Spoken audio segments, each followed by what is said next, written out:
500 tractores ocupan las calles de Madrid para protestar contra el acuerdo que les traiciona. Mercosur, sumado a la política agraria común que ahoga el campo. El Ministerio de Agricultura es el foco de las protestas, los que supuestamente deben velar por la protección de nuestros productores, nuestros alimentos, nuestra economía, se dejan engañar por una competencia desleal. El fango ideológico en el que está sumido este gobierno hace que se mire fuera de nuestras fronteras para comprar los alimentos y dejar de lado lo nacional. Burocracia, papeleo, requisitos imposibles es el día a día de los agricultores y ganaderos españoles. Todo controlado por el establishment europeo, que lo único que velan es por su bolsillo. La Unión Europea financió con hasta 300.000 euros a empresas de Mercosur, mientras nuestro campo, ahogado por la Agenda 2030, altos costes de producción, legislaciones asfixiantes y sumado a la presión impuesta de los productos importados. Europa se está vendiendo al mejor postor sin que ello conlleve unos beneficios. Todo lo contrario, oprime a sus trabajadores, en este caso a los del campo. Y España, como una oveja, sigue a su pastor, que en este caso no es nada bueno.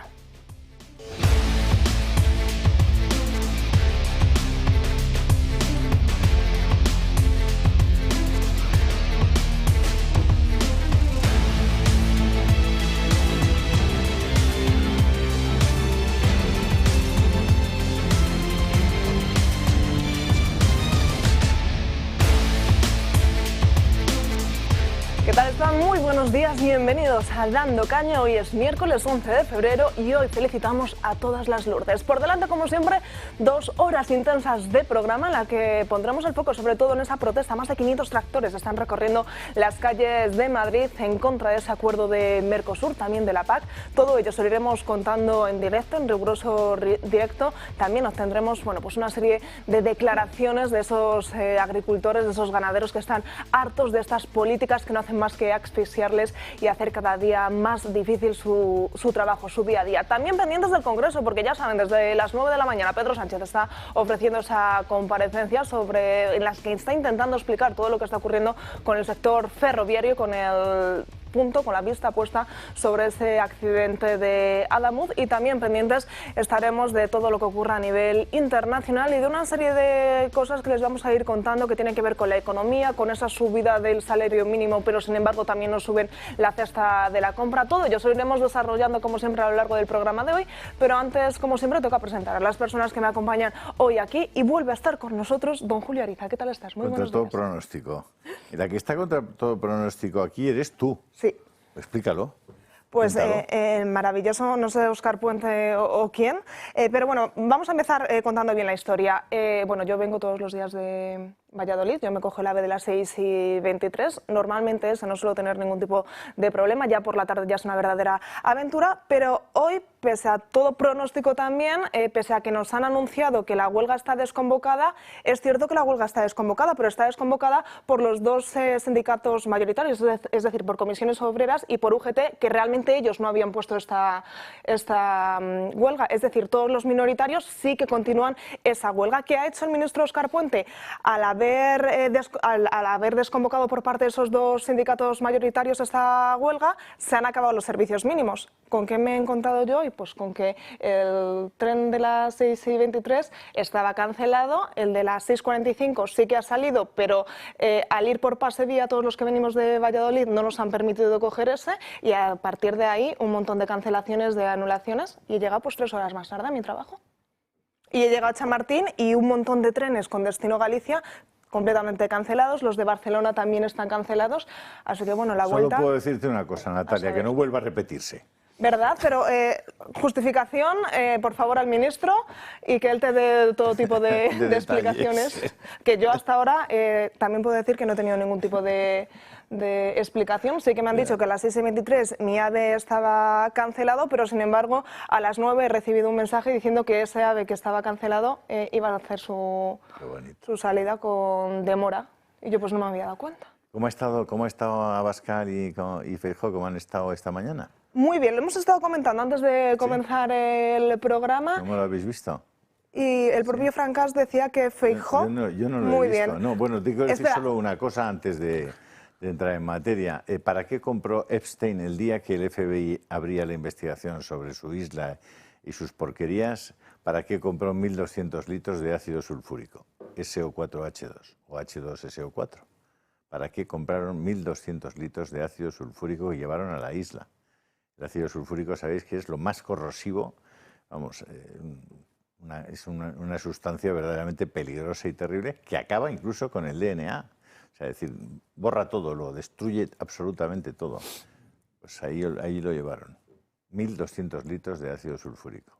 Sabes que lo de Epstein tiene una pinta cada vez más terrible, más horrorosa, sí. más criminal, en fin.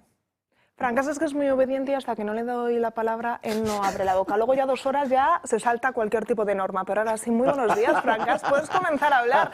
Comienza tu turno. Vaya golpe bajo, tío. Tú, en tu época no, pero en la anterior, cuando uno hablaba sin ser presentado, recibía un capón en esta casa y hacían bien, pues decían, tú calla que no están presentados. Entonces, como no existes todavía. Como yo no existía, me he callado. A ver, si hay que hablar del Pleno, sí diré que para mí la intervención de Feijóo y la de Abascal han estado muy bien. Feijóo muy concreto sobre lo que se trataba. Abascal para mí ha hecho un discurso de tipo moción de censura, es decir, englobando mucho más, abriendo. No he caído en la cuenta si Feijóo hablaba de la tractorada de hoy. Abascal tampoco sé si directamente la ha montado, pero sí ha montado el tema del campo, el tema de Mercosur, etcétera, que es lo que más me ha chocado de todas las intervenciones. O sea, hoy en Madrid está tomada por tractores de gente del campo que con razón protestan porque les están ahogando, y en el Congreso de los Diputados nos dedicamos a otra cosa porque esto no ha salido. Pero como hablaremos después del Pleno, lo dejo aquí. Es chocante lo de la tractorada, porque claro, estamos hablando de que el campo se muere. No, el campo no se muere, el campo lo están asesinando. Lo están matando. Él por sí mismo no se moriría nadie, porque en el campo se vive muy bien si no te tocan las narices mañana, tarde y noche, si te dejan trabajar, si no te ponen impedimentos, si no te hacen hacer papeles continuamente, si no te ponen competencia, diríamos, competencia falsa, porque no van en las mismas condiciones. Es curioso que el Parlamento Europeo es el que aprobó el Pacto Verde, es el que aprobó Mercosur, es el que aprobó el acuerdo con Marruecos, es el que está a punto de aprobar un acuerdo con Australia, que lo que hacen es cargarse el campo europeo. Cuando digo campo no me refiero solo a las hierbas, ni a las verduras, ni a las frutas. También podríamos incluir a las vacas, a las cabras, algún que otro cabrito que está en algún sitio, y también podíamos extender eso probablemente a la pesca, aunque no es exactamente lo mismo, pero tampoco es que salga bien tratada, ¿no? Es curioso, porque si en Europa hacen eso, en España lo hacemos distinto. En España quitamos olivos para poner placas solares, se cargaron el plan hidrológico, con lo cual la mitad de España está seca, y entonces lo de cultivar va cambiando. Y otra cosa que es alucinante, no controlamos en una puñetera frontera, no para que salte gente, sino para que salte gente, entre en tomates, entre en patatas, entre en naranjas, entre lo que quiera, con todo tipo de cosas. Y solo pondré un ejemplo que es viejo, pero a mí me dejó muy impactado. El año pasado, en unas fresas, hubo un problema con la importación de unas fresas. Las fresas venían de Marruecos, pero la etiqueta ponía Huelva. ¿Lo dejo aquí? Nos están engañando. No sé. Pero probablemente en Huelva no deben tener tantas fresas como quieren vender. Las traen de Marruecos y algunos malos los etiquetarán como Huelva. Pero eso es un hecho empírico. Fresas de Marruecos con problemas sanitarios llevaban la etiqueta de Huelva. ¿Problemas sanitarios ha habido en leches maternizadas de estas, de varias compañías? No sé si lo habéis leído. No, porque no doy idea. Ha habido, por lo menos en 2 medios, digamos, de amplia tirada, he leído la noticia de que se habían retirado 5 tipos de leches por una toxina que se llama cereulig o algo parecido. No soy capaz de... Pero lo habían retirado porque había varios bebés que habían sido internados, habían sido hospitalizados por culpa de esos problemas en leches de la empresa Lactalis.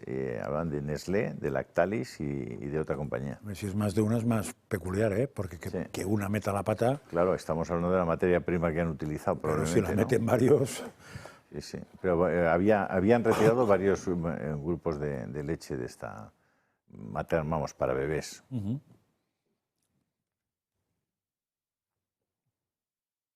Pues no, simplemente que era un dato No, como no sé temas Bueno, pues, de intoxicaciones alimentarias y todo esto, que este tema de los bebés en general no ha habido casi información y sin embargo estaba en y es un tema sensible. bastante sensible, ¿no?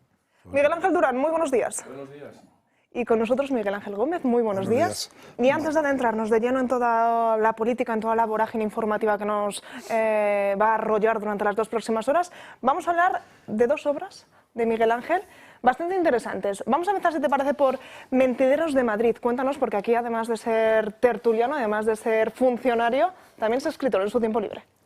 Pues Mentidero de Madrid es una obra que tiene su base en 3 asesinatos, 3 magnicidios famosos de la historia de España.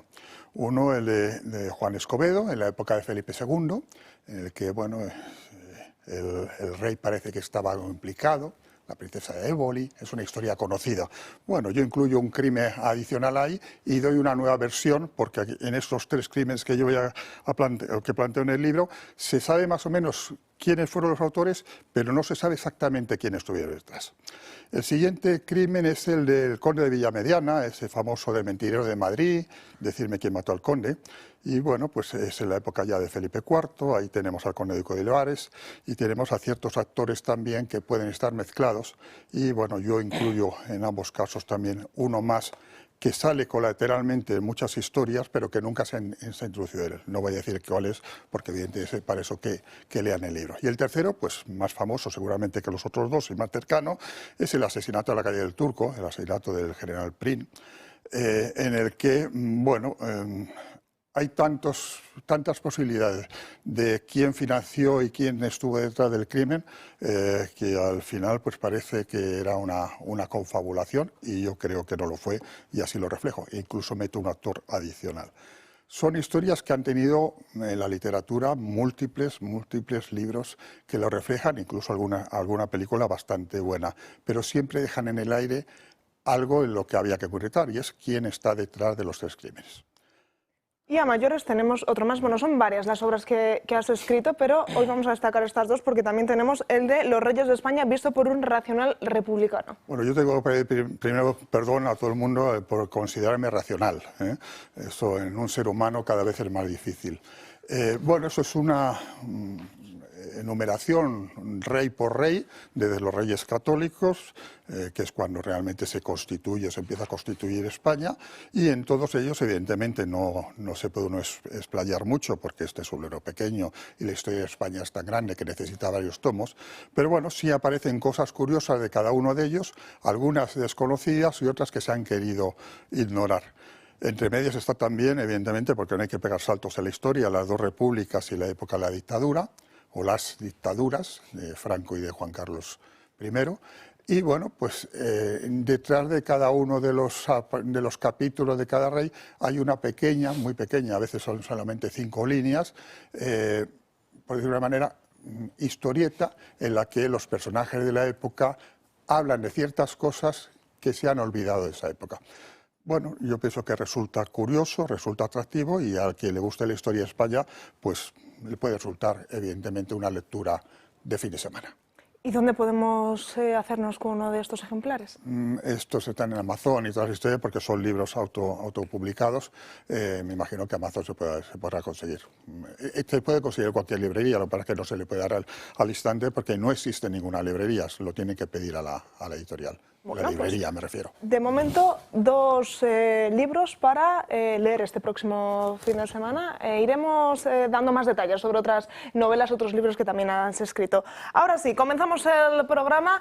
Hablamos del tiempo. Parece que hemos dejado atrás la lluvia, o al menos esas lluvias torrenciales, pero ojo al viento que se espera en las próximas horas en la Comunidad Valenciana, porque ya hay varias zonas con alertas. La EMET ya ha activado avisos en varias zonas del territorio, especialmente en el interior y en varias zonas del litoral valenciano. La jornada estará marcada por cielos nubosos, eso sí, apenas se esperan precipitaciones, pero como decíamos, lo peor viene en forma de rachas de viento que podrían alcanzar los 90 kilómetros por hora. Entre las últimas consecuencias está que el Ayuntamiento de Alfarfa ha decidido suspender la feria medieval a causa de las condiciones climatológicas. Especial cuidado también, ya saben, con el viento, por todos esos árboles, por todos esos elementos que se pueden caer de los edificios y que pueden convertirse en una verdadera pesadilla, en una verdadera tragedia. Y de Valencia nos vamos hasta Aragón, ya saben, seguimos con esa resaca electoral derivada de las elecciones autonómicas del pasado domingo. Pues bien, comienzan las negociaciones, comienzan las conversaciones y ojo porque esto es lo que supuestamente Vox estaría dispuesto a pedir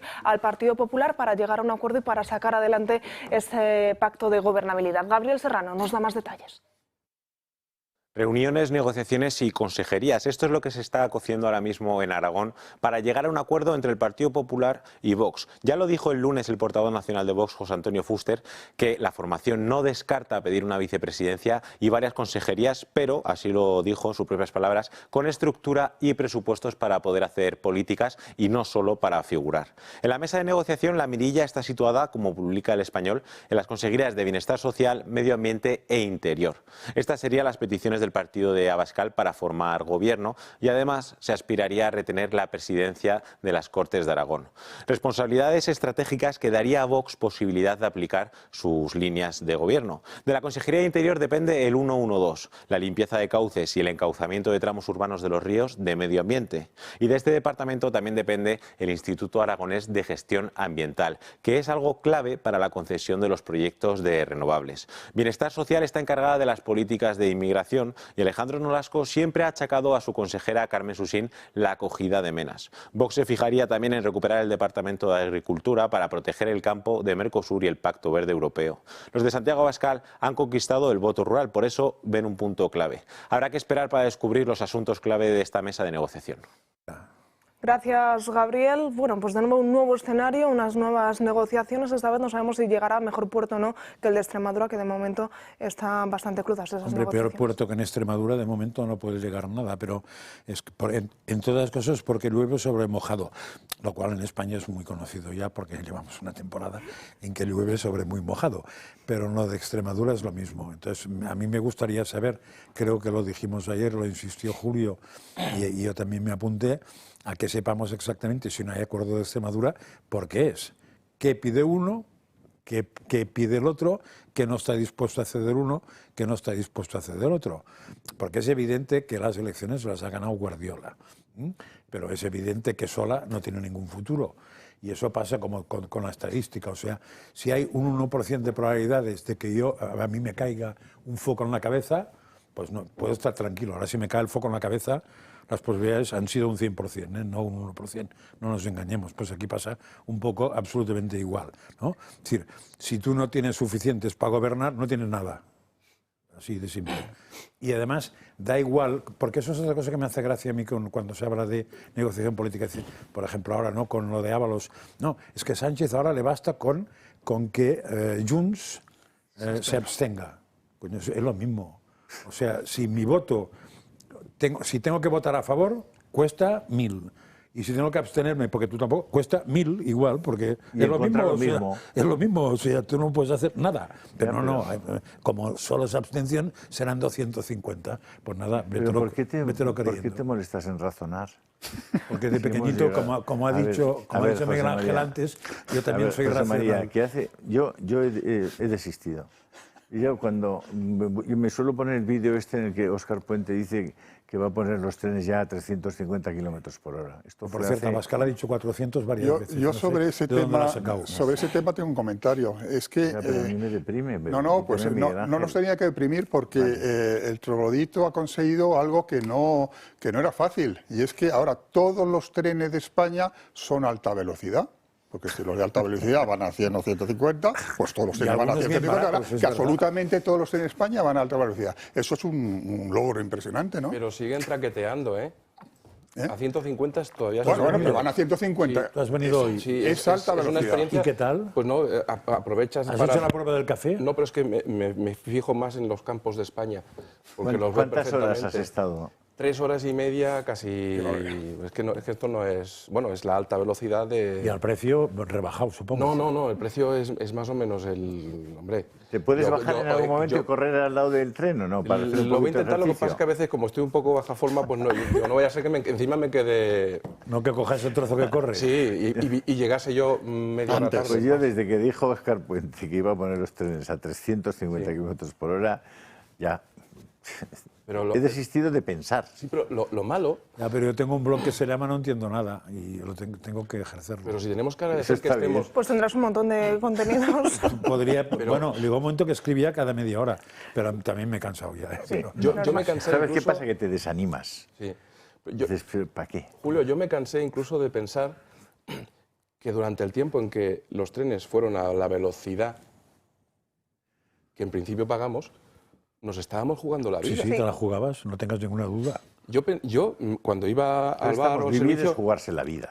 Bueno, también es verdad. ¿Qué es la vida sin riesgo, no? La han llamado la ruleta rusa Carpe de diem. Óscar López. No, pero Completamente. La ruleta la situación rusa. que tenemos ahora, el refranero español es muy inteligente, muy racional. Y hay un refrán castellano que dice que el que ignora la gotera reforma la casa entera. Y es lo que está pasando ahora. Se ha ignorado que era necesario reparar ciertas cosas y ahora tenemos todas las líneas paradas o medio paradas y a saber cuándo funcionarán, ¿no? Porque Andalucía sigue sin funcionar casi un mes Fíjate después, que no hay ningún análisis todavía, porque a mí ya me están diciendo muchos restaurantes en Madrid y en otras partes de España Que se nota. que lo notan muchísimo. Claro, si no viene nadie. Muchísimo, porque no hay movimiento, ¿no? En Barcelona están notándolo muchísimo, hoteles y restaurantes. Y yo entiendo, yo no soy un experto, pero entiendo que sobre el Producto Interior Bruto esto va a tener algún tipo de... Evidentemente, bueno, para empezar, el Producto Interior Bruto de Andalucía bajará cerca del 20%, mínimo. 20% de Nadie se va a hacer Andalucía, cargo, que ¿eh? Es una parte importante. Un 20% del de España, pues un 4%. Pero nadie se va a hacer cargo de ese tema. ¿Eh? El lucro cesante se lo va a tragar el que le han cesado el lucro, porque nadie se va a hacer cargo de esto, ¿eh? No, claro. Sobre Ya ello- costará que se hagan cargo de otra cosa. Si Si no cuesta están conseguir las devolviendo los billetes. No, están devolviendo los billetes. Yo tenía un billete Por para... retraso, o sea, que imagínate, si eso no lo devuelven... Yo tenía un imagínate billete el para lucro. pasado mañana a Granada. Yo sigo esperando y ya me han comunicado que no hay viaje, pero no me han comunicado que me devuelven el dinero que evidentemente pagué. Ah, te han dicho que no hay viaje. Sí, tengo aquí Pero el bueno, a mí me correo. han dicho que no hay viaje y luego a las 3 horas ha salido. Entonces, No, hombre, No, yo lo tengo por escrito. Igual. Yo lo tengo Claro, por escrito. por escrito lo Él tengo. también, Ah, sí, él Por por mo- escrito lo tengo. Pero por cierto, te has dejado una cosa, creo. Cuando has ido a la taquilla, ¿qué ha pasado?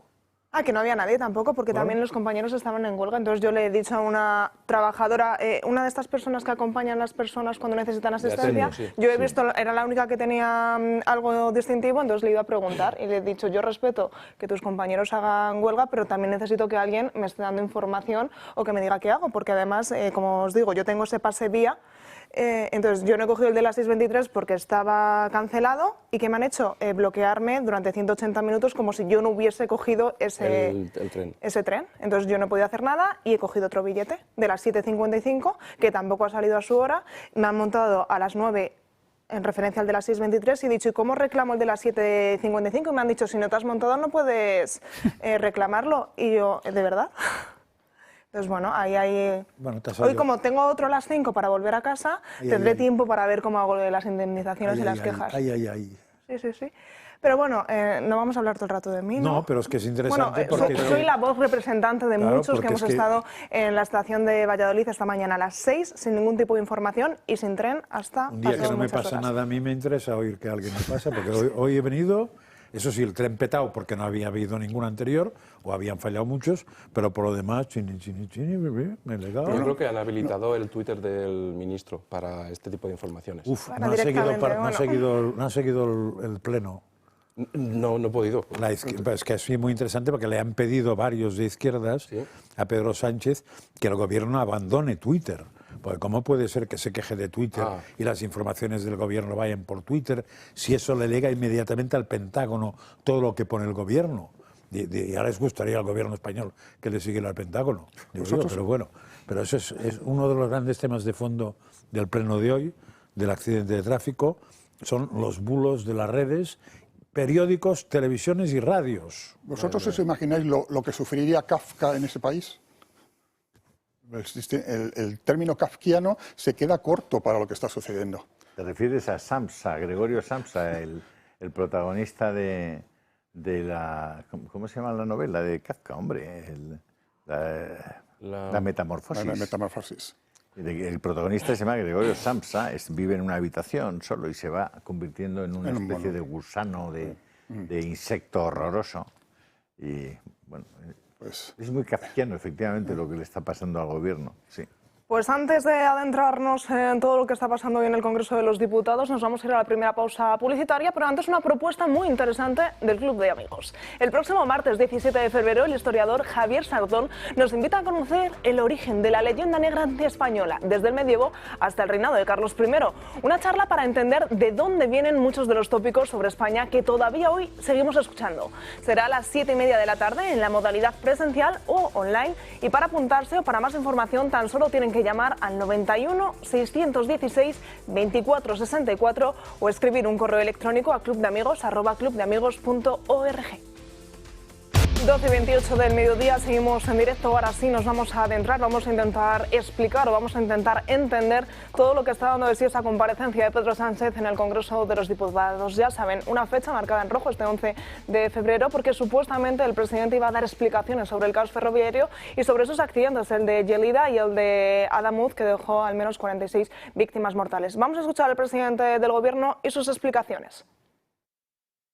El sistema ferroviario español no es perfecto, eso es evidente, tiene carencias significativas y a lo largo de este debate también va a surgir, especialmente en algunos territorios, sufre incidencias, hay trabajo por hacer, sin duda alguna, también mucho que mejorar. En eso podemos estar todos con distintas intensidades más o menos de acuerdo. Nuestro sistema es uno de los mejores del mundo. Repito, es uno de los mejores del mundo. Pues todavía hoy en día se atreve a decir el presidente del Gobierno que el sistema ferroviario español es uno de los mejores del mundo, aunque eso sí, no es perfecto y tiene carencias. Hablaba del sistema ferroviario. ¿Te llama la atención porque que diga que es uno de los mejores después Yo creo de todo que ha lo que dicho está dos pasando? verdades. No es perfecto y tiene carencias. Pues yo pensaba que hablaba de Es un Zapatero. país en vías de subdesarrollo, el nuestro. ¿No se refería a Zapatero? Puede ser también. En Sánchez todo es mentira. No es posible nada. Tenemos Pero un fijaos presidente que ha matizado, ha matizado porque Óscar dijo que era el mejor del mundo. Y que Y él venía ya el mejor dice que es momento. uno de los mejores, ya ha abierto la puerta. Igual ahora sale la portavoz y dice otra cosa, no lo sé. Me temo que no, pero es un matiz. Yo es que le veo, le escucho y Yo no lo he escuchado. Y pienso en Sabiñano, pienso en la sauna, en los chicos niños que traían de Marruecos a la sauna para que los hicieran lo que quisieran, los JBs que por el mundo andaban, y que de eso vivió Begoñita y vivió él. Y, el pitufeo de la campaña suya. Y eso es lo que tenemos al frente de la presidencia del Gobierno y todos los que están alrededor, esa magistrada tan importante del Tribunal Supremo, que es ministra de Defensa y que sabe esto y está al servicio de ese personaje. Y algunos que han estudiado, por ejemplo el ministro de Economía, que parece que ha estudiado alguna cosa, y algún otro que saben leer y escribir. Ministro de Interior. Y están un juez, eso, pero Marlaska ya no tiene solución, que están al servicio de eso. Bueno, lo explico ahí, Y lo que puede Felipe, salir de eso es lo que está saliendo. Lo explicó muy bien ayer Felipe, dijo, para tener el puto amo hay que tener putos siervos. Es muy simple, pero vamos, dijo esto con algún... Pues no me digas más. O sea, es que Felipe y yo somos dos cosas bastante idénticas. Bueno, Pero yo de la intervención de Felipe González ayer me planteé una duda. Ha dicho que él no votaría ya a este partido sanchista mientras se presentase Sánchez. Eso quiere decir que lo votó hace 2 años. Y hace 2 años ya estaba Sánchez y ya era impresentable la situación. Bien, vale. ¿A quién le importa Felipe González, Miguel Ángel? ¿A quién rayos le importa El referente Felipe de la derecha. O sea, si la derecha tonta, porque ya no se puede ser más tonto, está pendiente de lo que diga Felipe González, que es un personaje, desde mi punto de vista, deleznable, bochornoso, que cometió un montón de barbaridades, en el gobierno en el seno de ese gobierno se produjo la mayor corrupción que se había producido en España en los últimos 100 años. Que lo corrompió todo, hasta los huérfanos de la Guardia Civil, el Boletín Oficial del Estado, el Banco de España, la Cruz Roja, los muertos del GAL que desde el Estado hicieron un montaje para matar gente y mataron a gente inocente con pistolas del Estado, servidores del Estado. O sea, que es que hoy ya hasta parece poco lo de Sánchez. Bueno, es que estamos tan mal que parece poco lo de Sánchez, pero no Chico, obstante, pero para es que algunos esos son socialistas los que todavía son aplauden a Felipe referente. González, es que no saben de lo que están hablando. Para Es que algunos- yo era muy joven, pero no podía resistirlo cuando lo veía. Para algunos socialistas O a Guerra, sigue bueno, siendo bueno. bueno. Vamos a ver. Con el hermano ahí en el despacho de al lado, haciendo todos los negocios, igual que Ábalos y que Cerdán, si eran lo mismo, porque tienen la misma cabeza, el mismo concepto del poder, el mismo concepto del ser humano y de la sociedad a la que desprecian profundamente y a la que engañan constantemente, especialmente a los más desgraciados. Yo sigo insistiendo que es referente para muchos socialistas, nos gustará o no nos gustará. Bueno, sí, y sí, evidentemente, los socialistas, gran parte de la culpa de lo que está sucediendo ahora la tiene Felipe González y don Alfonso Guerra, porque don Alfonso Guerra era el presidente del Comité Constitucional cuando Zapatero dijo: aprobaremos todo lo que venga del Parlamento de y cuando Cataluña. se aprobó el estatuto. Cuando se aprobó, efectivamente, lo el aprobó. estatuto, Y él votó que él sí. lo aprobó con esa frase de Zapatero y con el señor Guerra, de presidente de la Comisión Constitucional, Y ahí que podía haberlo parado y debía de haberlo parado. Todos tienen su historia, ¿eh? O sea, que yo no estoy limpiando ni a Sánchez, separación ni de a poderes Zapatero, ni a Felipe se la González. carga Felipe González. Pero La separación no de obstante, poderes en España el hecho de se que la Felipe carga. González diga eso ahora quiere decir qué mal estamos. Peor de lo que cualquiera se pudiera Bueno, pensar. sí, que se ha hecho mayor y... gente Pero yo, mayor, a pesar de que la historia de Felipe nunca me parece que sea ejemplar en casi nada, insisto, la separación de poderes, que es de donde viene todo, es decir, la segunda lectura de la Constitución la empieza Felipe González. A pesar de eso, me parece interesante lo que dijo ayer y creo que tengo mucho interés en reproducirlo. No lo sé. Porque lo contrario no me interesa nada, pero esto sí. Sin duda. Porque si hubierais oído, que no os deseo tanto mal, hoy el Pleno, veríais que lo que es alucinante. O sea, las dos Españas cada día están más separadas. Es decir, Pedro Sánchez yo no lo he escuchado, porque me cansa desde hace mucho tiempo. Desde que soltaba un sermón diario, yo decidí que los sermones el domingo me los busco yo, no me los da él. Pero sí he escuchado el resto, ¿no? Y fuera de Feijóo y Abascal, que han ido directo a la yugular del tema con sus matices, el resto eran una defensa, un pasar por encima de lo que ha pasado con la Renfe, un decir que gracias Pedro y gracias ministro porque has cogido el toro por los cuernos, no como el PP en el Jack, en el Juk, en el Jog y en el Jig. El Jack ya no le sonará a nadie, pero a mí sí me suena, ¿eh?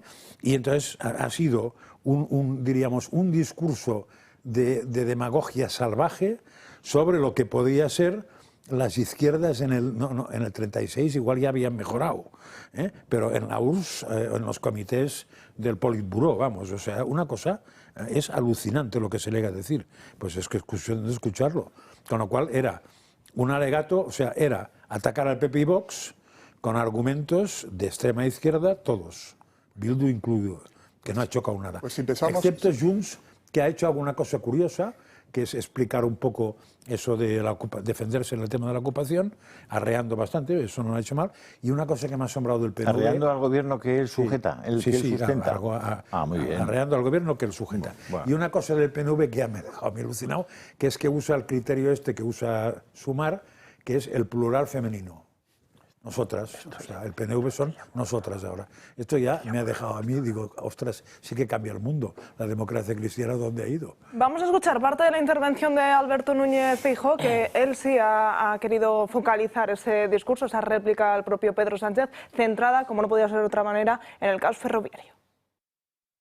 Le ha contado el año pasado el señor Puente que no se celebró ni una sola sesión del Comité General de Seguridad de Adif, ni una, en el año 25, pese a que es preceptivo. Mire, después de estas 10 consideraciones incumplidas, encargue a sus abogados que lo vayan mirando todo, que les va a hacer falta. Su negligencia fue continuada y tuvo resultado de muerte. Su gobierno se sentará en el banquillo también por esto. Donde no deberían seguir sentados en sus escaños es el ministro de Transportes y usted. Y decías, Francas, que ha sido una de las Extraordinario. intervenciones que más te ha gustado. Sí, Es que sí, ha tocado el nervio. ¿Eh? Ha tocado el nervio. Sí, El nervio es el homicidio involuntario con resultado de muerte, por imprudencia, por negligencia. La imprudencia grave. sí. Y, Ha hablado de banquillo a Pedro Sánchez. esa es la clave. Esa es la clave, porque los maquinistas fueron avisando de que ahí había un problema y lo notificaron. No sabemos a quién se lo notificaron. También ha preguntado que quiere saber quién recibió eso. Claro, es que eso, bien, pues me parece que nos ha leído. No, eso ha sido Pues me alegra bastante mucho. buena, porque además él se ha centrado mucho en Adamuz. Me alegra mucho, don Alberto, me alegra mucho, Miguel porque Ángel. ahí está la clave. Hay un homicidio involuntario con resultado de muerte. Yo, al ver la intervención del señor Feijóo, creo que no hay nada mejor que un buen resultado electoral de Vox en Aragón para que espabilar. Feijóo empiece a tener hambre y empiece a querer morder un poco en... Y sed de justicia. Sí, un poco, y que tenga intervenciones del tipo que yo pienso que los españoles necesitan. O sea, pienso que está muy bien, la Sí, verdad. falta el siguiente paso, Sí. que es, por ejemplo, si usted, lo que dice Julio, si usted ha sido homicidio con no sé qué, yo mismo le denuncio o algo parecido, o le llevo al juzgado. Es un pequeño paso. O falta el siguiente paso si hasta aquí hemos llegado y ya se ha acabado y ya no aguantamos más, porque sí que al final ha sido muy interesante, ha repasado a todos los partidos para echarles en cara porque apoyaban a esta criatura. ¿eh? Entonces, claro, lo siguiente que falta es decir, eso es lo que se hace en una moción de censura, que es decir, hasta aquí hemos llegado y que el resto se retraten para ver exactamente si siguen apoyando al de Adamuz, al del apagón, al de todo esto, o no. Pues este pequeño paso no se, Yo habría añadido- no se acaba de dar. Yo habría hecho algo, pero no, que no lo hubiera hecho Feijóo, sino alguien de su grupo parlamentario, que es haber traído un trocito de vía y haberse dejado en el escaño de Gabriel Rufián. Yo pienso que eso se lo Una merecía. rufianada. Una rufianada de estas para que él mismo tomase nota. ¿Y qué ha dicho sobre todo esto Santiago Abascal? Pues también ha tenido palabras hacia el propio ministro Óscar Puente y hacia el presidente del Gobierno. Yo afirmo con toda claridad que Adamuz fue un crimen y no solo un accidente, señorías. Un crimen que les pesará a ustedes en sus conciencias y del que espero que respondan ante los tribunales donde nosotros ya les hemos denunciado. Y han tenido que aguantar los españoles, y hoy a usted, por cierto, no solo al ministro Puente, decir que el cambio climático tiene que ver con este accidente, cuando quería poner los trenes a 400 kilómetros por hora y cuando inmediatamente después la alta velocidad ha terminado en España. Pues es que es cierto que desde el Partido Socialista varios ministros sí que achacaban estos accidentes de tren de alta velocidad a el cambio climático. Por propio Bueno, has dicho con Óscar. alta velocidad, como decías Óscar. tú, Miguel Ángel, lo mismo que con las familias numerosas. Ahora tener un hijo ya es familia numerosa, con lo cual han acabado con las familias numerosas por, por la vía estadística, ¿no? Sí, sí. Para Pedro Sánchez el dinero no es un problema. Por favor. Por favor, esto no... Ni tirándolo se me acaba, como decía Está el otro. todo pagado, como decía el chiste. Está todo pagado. No, pero evidentemente hay una negligencia culpable y esto va a acabar en los tribunales, sin duda. Porque se acabó en los tribunales el caso de Galicia. Aquí hay mucha más claridad en que hay actuaciones que no se han hecho y se podían haber hecho, porque en el caso de Galicia no se pusieron unos sistemas que se podía poner o no, porque en otro sitio no lo había, pero aquí no, es que lo que había se ha avisado que no funcionaba y no se ha solucionado. Y evidentemente esto habrá llegado a un funcionario de Adif y a uno de Renfe y demás, pero estas cosas... Sí, no, yo he estado en ministerios y esas cosas se informan y llegan arriba. Pero da mucha Llegan arriba. tranquilidad, Miguel Ángel, saber que el accidente de Galicia que mencionas, con mucho rigor y mucho acierto, ¿sabes cuándo se produjo? Sí, que han pasado 8 años, si no me equivoco. ¿Perdón? 8, ¿no? ¿Perdón? ¿Cuánto ha pasado? 2013. 13 y 8, Hemos tenido sentencia 13 años 13 después. años, pues sí, sí. Probablemente algunos de nosotros no estemos cuando haya sentencia de este asunto. Bueno, pero lo veremos del cielo o del infierno, depende de lo que nos toque. Por favor. No, por favor, pero bueno, es que 13 años después Bueno, pues hemos sabido que eran culpables. Es el gran problema, ¿Y quién era el culpable? el gran problema de la justicia española. ¿Murieron cuántas personas? 90, 80. Fue una cosa, entre ellos un amigo mío que no murió y que estuvo 2 horas aplastado, rodeado de cadáveres en el vagón aquel que se saltó. El gran problema de la justicia española es que una justicia lenta no es justicia, claro. Chicos, es que, ¿pero qué es esto? Bueno, y eso está hecho adrede, no de lo del accidente, sino lo de la justicia. 13 claro, años. evidentemente. 13 años. 13 años. Que el sector ferroviario de nuestro país vive en un auténtico caos ya no es una noticia, pero sí una serie de descarrilamientos que se han producido en las últimas horas, que sin embargo desde Renfe se niegan a informar, y también esa línea de alta velocidad que en un principio que une a Andalucía y Madrid se iba a abrir a principios de este mes de febrero, pero de momento cero noticias sobre ello. Tras el accidente de Adamuz en el que murieron 45 personas por un choque entre un tren Irio y un Alvia, el sistema ferroviario español ha quedado bajo fuerte escrutinio. El presidente del Gobierno ha comparecido en el Congreso de los Diputados en comparecencia. Defendió que la red no es insegura y además destacó la cooperación institucional, subrayando que España es el segundo país del mundo en alta velocidad. Me parece también importante, igual de importante, no desinformar a la sociedad ni generar miedo diciendo que nuestro sistema ferroviario es decadente o inseguro, porque sencillamente eso no es cierto. En paralelo, los maquinistas de Renfe convocaron una huelga los días 9, 10 y 11 de febrero para exigir más seguridad, refuerzo de plantillas y el rechazo a la externalización de servicios. Sin embargo, el parón ha sido desconvocado tras un acuerdo que muchos califican como histórico con el Ministerio de Transportes, que contempla aumentar un 50% el presupuesto del mantenimiento,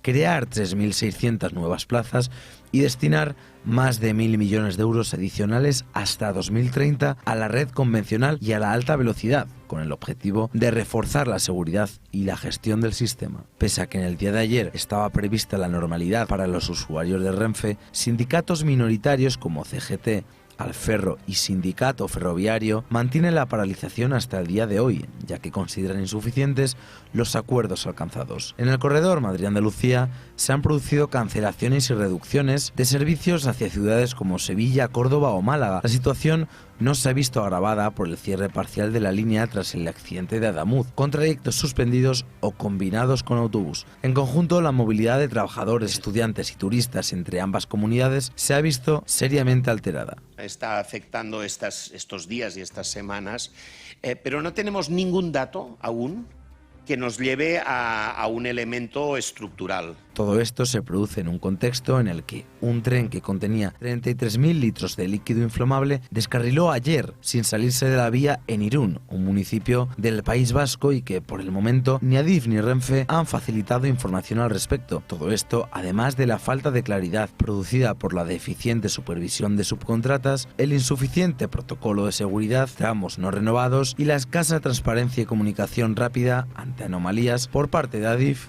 y de Renfe. Pues poca o nula información sobre ese accidente, ese descarrilamiento de ese tren de mercancías en Irún, que como comentaba el compañero, llevaba sustancias inflamables y que podría haber provocado un verdadero caos, no solamente ya en la circulación, sino también medioambiental y con todo lo que ello supone. De nuevo, poca información por parte de Renfe. Parece que cuando otros lo hacen necesitan la información al instante, cuando ellos lo hacen prefieren ocultar y no dar más información, nada nuevo sobre el terreno. No sé, yo como no he visto televisión española, no sé si lo han dado. Eso es ironía, ¿eh? Pero es que el problema que tenemos es que no hace más que presumir de transparencia, y yo es que pienso que no sabe lo que es la transparencia. Con lo cual, ese es un problema. Transparencia no es hablar sobre algo. Transparencia es dar datos, y datos ciertos, y datos en el momento. Y no se está haciendo ninguna de las cosas. Por ignorancia, por equivocación o por interés. Y yo pienso que más por interés que por otra cosa. Y las cosas van a ir cada vez de mal en peor.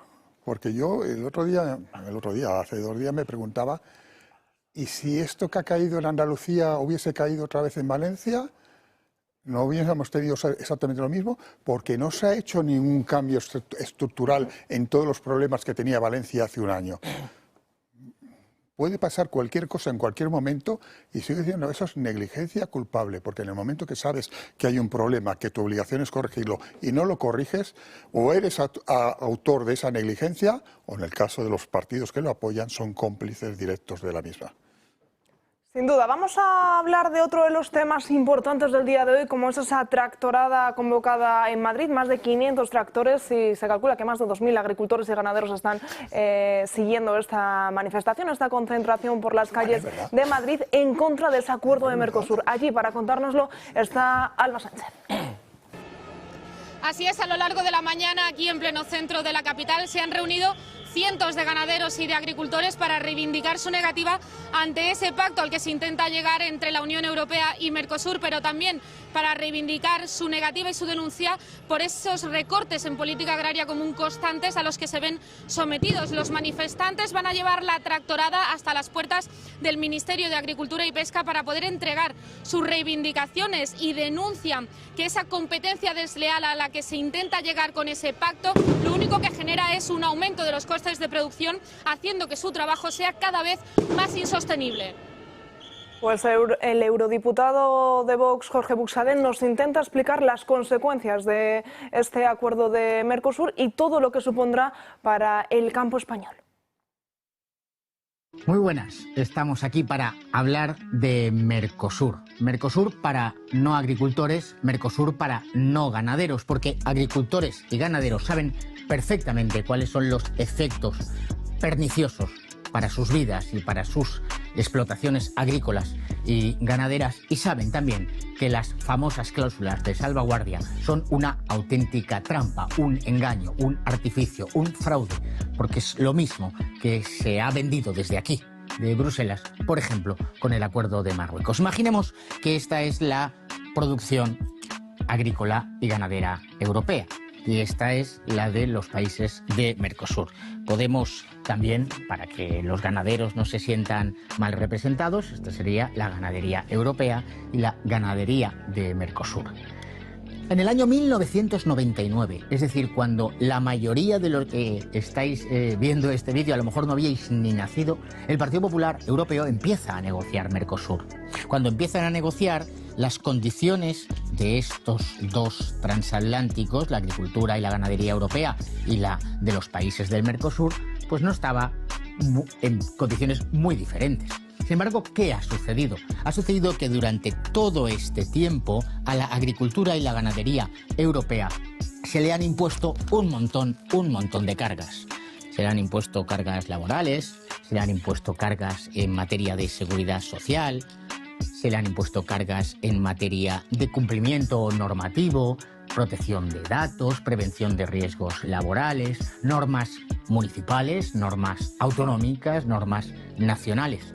Durante este tiempo, además, a la agricultura y la ganadería europea desde Bruselas se le han puesto trabas, se han puesto barreras, se han ido poniendo el acuerdo de Marruecos, el acuerdo de Turquía, el acuerdo de Egipto, el acuerdo de Sudáfrica, que han provocado que ya nuestros productores ya no puedan competir en igualdad de condiciones, con una permanente reducción de las explotaciones agrícolas y ganaderas y sobre todo de la rentabilidad de lo que viven nuestros agricultores y nuestros ganaderos. Durante todo este tiempo llegó el Pacto Verde con sus estrategias a la biodiversidad o sus estrategias de la granja a la mesa, las PAC reformadas, las condicionalidades ideológicas, los barbechos obligatorios, es decir, todo lo que los burócratas de Bruselas, apoyados por el Partido Popular Europeo y los socialistas, han ido imponiendo normas y restricciones y prohibiciones respecto de los fitosanitarios, de los herbicidas, de productos que mejoran la rentabilidad de la explotación, que les hacen más productivas, que permiten más cosechas al año o que simplemente facilitan el proceso productivo de nuestros agricultores y de nuestros ganaderos. A estos pobres les afectan las normas de sanidad animal, las normas de transporte, el inspector de bienestar animal, el inspector de sanidad, todo esto sufren. En cambio, en estos países no están sujetos a las mismas restricciones, a las mismas prohibiciones, a las mismas limitaciones. Y por tanto, la competencia parece desigual, porque ya no están compitiendo los sectores, sino que hay un sector que compite con cargas y con trabas a su proceso productivo.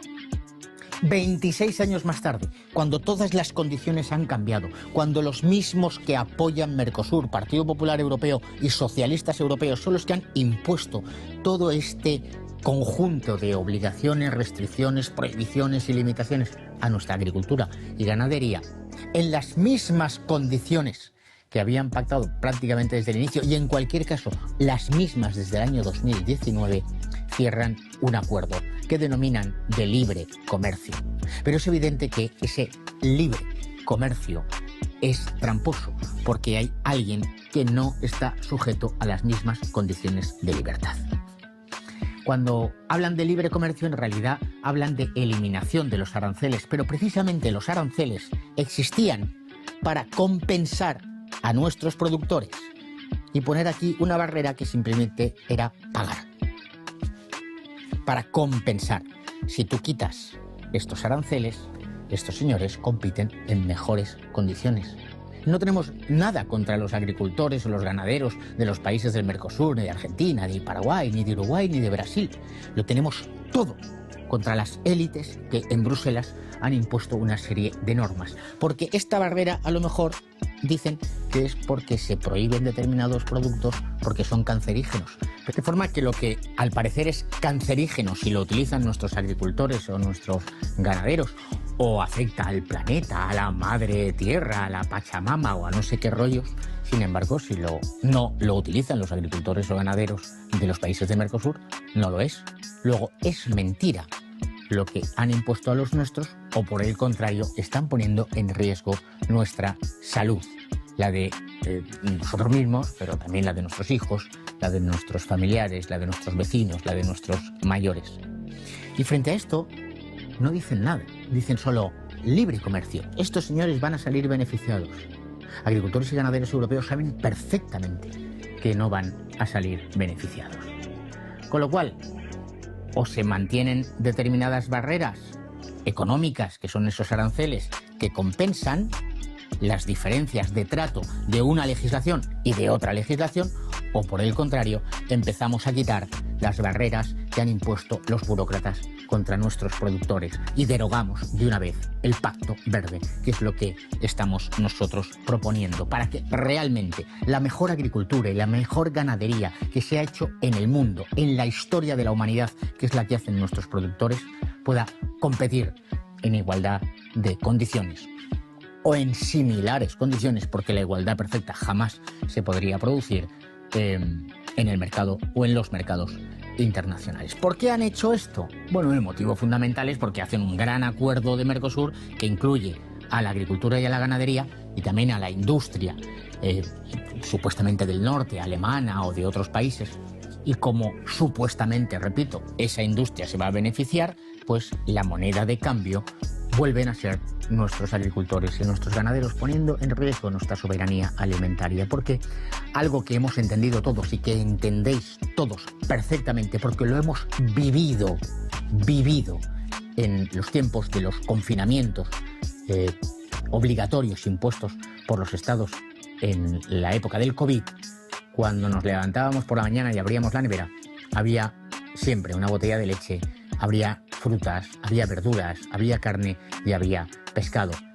Y sin embargo, las cadenas de suministro internacionales, los buques que venían del Atlántico o del Pacífico, en la mayor parte de esas cadenas se habían roto. Fueron nuestros agricultores y nuestros ganaderos los que garantizaron nuestra supervivencia durante aquellas semanas fatídicas de confinamiento, pero podemos imaginarnos también en situaciones de guerra o de cualquier otra catástrofe que por desgracia puede producir. Entonces, en la práctica, ¿qué va a suceder? Es muy sencillo. Hay una ley económica que parecen estos tipos desconocer, que es que en un mercado donde entran productos similares, es el consumidor el que va a decidir realmente el precio final. Y va a entrar un producto muchísimo más barato, que es el producto que viene por mar, el producto que se va a producir en estos países. Y va a entrar primero en el mercado. ¿Qué significa entrar primero en el mercado? Significa que es lo primero que va a estar en los supermercados, porque es más barato, sin duda alguna. Y porque ese consumidor que hemos dicho, esa familia, ese joven, ese mayor, ese pensionista, pues va a buscar, pues es normal, el precio, porque nadie baja el IVA, porque nadie toma medidas para beneficiar a las familias y a los consumidores españoles. Pero claro, esta es la producción europea, esta es la producción española, que va a querer entrar también aquí, al mercado, a los supermercados, podría decir un montón de nombres de marcas de supermercados. Podríamos decir Mercadona, Lidl, Carrefour, ¿no? Todos, donde vamos a comprar. O incluso el pequeño comercio, que primero va a adquirir esto que es más barato y sabe que lo va a vender antes. Y entonces va a entrar la producción española, y francesa, y europea, y entonces van a intentar vender, intentarán bajar los precios, eso les hará perder dinero, quizá ya no ganarán todo lo que ganan.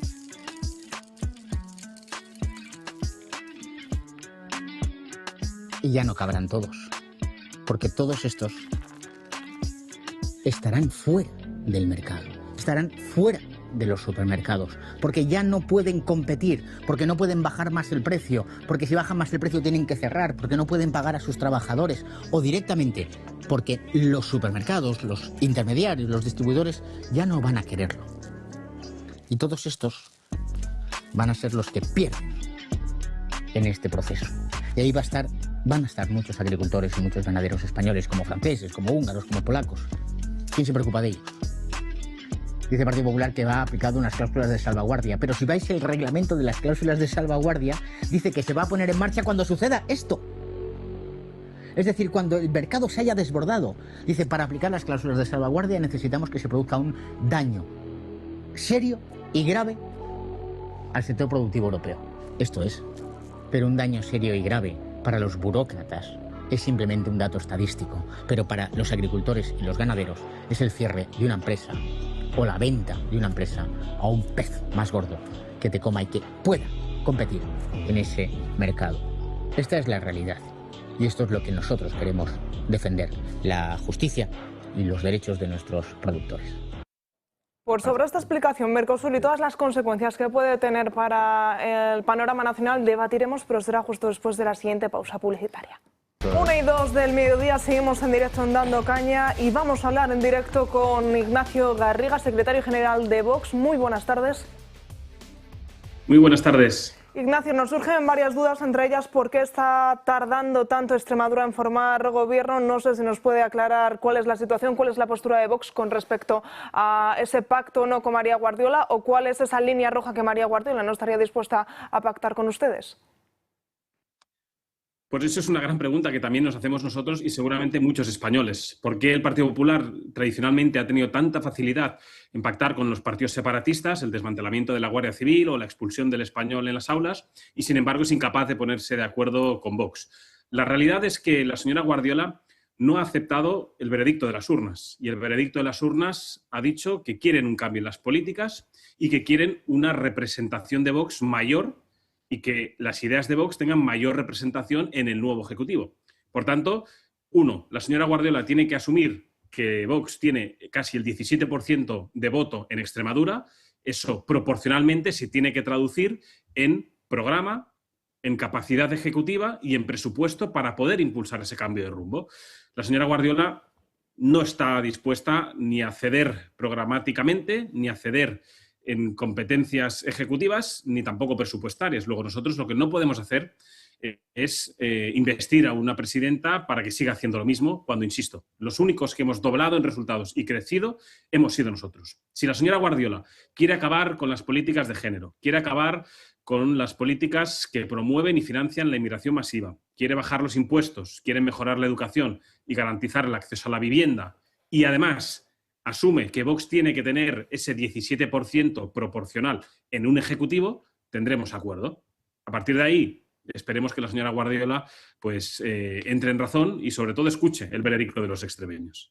¿Por qué está siendo tan complicado llegar a un acuerdo con la señora María Guardiola cuando Vox sigue teniendo el mismo programa, sigue teniendo las mismas líneas rojas y, por ejemplo, en la Comunidad Valenciana hace unos meses sí que se llegó a un acuerdo? ¿Por qué con María Guardiola no? Pues eso, de verdad, es una gran pregunta que nosotros somos incapaces de contestar, porque como bien has comentado, en Valencia hemos podido llegar a un acuerdo y es probable que, dadas las circunstancias, pudiéramos incluso llegar a un acuerdo antes en Aragón que en Extremadura. Luego, es muy sencillo. Hay que ser consciente de que los extremeños quieren más Vox en el gobierno de Extremadura y que han exigido un cambio en las políticas. A partir de ahí, nosotros seguimos con la mano tendida, somos responsables, somos conscientes de que los españoles quieren un cambio de rumbo, quieren visualizar y comprobar que se pueden hacer las cosas de otra manera, y ese es nuestro compromiso, ni más ni menos. Queremos que entienda la señora Guardiola del Partido Popular en Extremadura que ha de haber un cambio en las políticas, que no podemos seguir manteniendo leyes trans como impulsó el Partido Popular, no podemos seguir financiando y promocionando las políticas LGTBI, la ideología de género, regando con millones de euros este tipo de políticas, como a los sindicatos. Y eso es algo, creo, de sentido común, que los extremeños nos han pedido, con ese casi 17%, que forcemos al Partido Popular a cambiar. A partir de ahí nosotros seguimos con la mano tendida, dispuestos a cambiar las políticas y sobre todo a dar esperanza a los españoles. Pero yo quiero ser muy claro, no hemos venido a traicionar a los españoles y que vamos a ejercer la coherencia en cualquier mesa de negociación, sea en Extremadura, en Murcia, en Aragón o en Castilla y León en los próximos meses. Quiero que escuche con nosotros, un segundo, Julio, una de las últimas declaraciones de María Guardiola, que asegura que el Partido Popular no tiene que travestirse de Vox. Escuchamos a María Guardiola. Y lo de menos son los puestos, entiendo yo, que deberían ser lo de menos. Lo más importante son las políticas. Y lo que no puede ser es que el Partido Popular, que ha ganado las elecciones con mucha diferencia, con un 43,2% de la confianza de los extremeños, tenga que travestirse de Vox. No lo podemos hacer.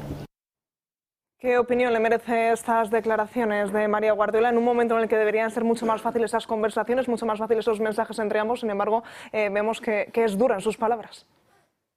Yo en ningún caso, nosotros hemos pedido que la señora Guardiola se convierta en Vox. Estamos acostumbrados a verla disfrazada del Partido Socialista, pero en cualquier caso, lo que nosotros queremos, y es sencillo, es que asuma que Vox debe tener esa proporcionalidad que nos han dado los extremeños en ideas, en capacidad ejecutiva y en capacidad presupuestaria. Y a pesar de que ya tenga el 43%, hay un 17% que representa a Vox y es lo que nosotros queremos poner en valor en esas mesas de negociación. Nosotros estamos dispuestos a cambiar las políticas porque somos responsables, porque somos conscientes del mandato de las urnas y exigimos que el Partido Popular pues asuma que el turnismo político entre PP y PSOE se ha acabado, que los españoles quieren una formación política como Vox que lidere una alternativa y que cambie esas políticas que llevan sufriendo durante bastantes años. Es lo único que nosotros exigimos, nada más y nada menos, y vamos a actuar con responsabilidad y sobre todo con coherencia, que es algo que, por desgracia, en el panorama político pues no ha abundado en los últimos años. Ahora sí, don Julio Ariza. Don Ignacio, ¿qué tal por el Parlamento? ¿Bé? ¿Tot bé? Tot bé, aquí liderando la oposición y sobre todo ofreciendo esperanza, que están muy necesitados los catalanes. Tiene usted aquí a dos exdiputados de ese Parlamento. ¿A ti y a quién más? Francàs, Josep María. Hombre, qué bueno, Josep María. No va ser diputat 7 anys. 7 anys. Ignacio, desde el punto de vista programático, has mencionado el programa. ¿Cuáles son los puntos que Guardiola no está dispuesta a aceptar?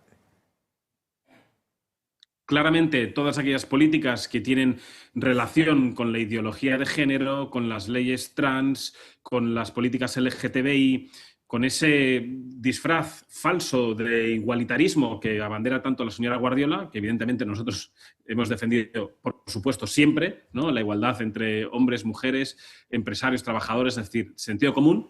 Por otro lado, también tiene muchos problemas en todo lo que tiene que ver con las políticas del Pacto Verde Europeo, Agenda 2030, como en materia migratoria. Yo creo que son aspectos que los españoles, insisto, en ese caso en Extremadura, decidieron que Vox tuviera el doble de fuerza negociadora y de representación, y por eso nosotros queremos decirle que en esa justa representación y proporcionalidad ella tiene que virar y renunciar a unos postulados que, si quiere mantener, debe pactar con el Partido Socialista y no con Vox. ¿Le han puesto ustedes puntos concretos sobre la mesa, escritos negro sobre blanco, punto 1, punto 2, en esa materia, y ella directamente ha tachado los puntos que no, con los que no está dispuesta a asumir, digamos? Entre otras cosas, ha tachado algunos, evidentemente, en otros ha solicitado pues, un intercambio de opiniones o de papeles propios de la negociación, que por respeto pues, voy a ser muy prudente y no voy a desvelar, pero en cualquier caso, lo que no he acabado de entender es que Vox tiene que tener mayor capacidad para impulsar esas políticas desde el gobierno. Y la señora Guardiola sigue anclada a cuando Vox estaba en el gobierno con el Partido Popular. Y los españoles deben entender, Julio, que fue el Partido Popular quien rompió el pacto con Vox cuando estábamos en los gobiernos. Y nosotros no podemos darles una carta en blanco. Debemos tener garantías para poder impulsar todo aquello que pactemos, y no hay mejor garantía con ella que poder impulsarlas desde el Gobierno, con consejerías y con capacidad ejecutiva. Y esto parece que ella pues, no lo quiere asumir o entender. ¿Cuántas consejerías plantean ustedes tener en ese nuevo Gobierno?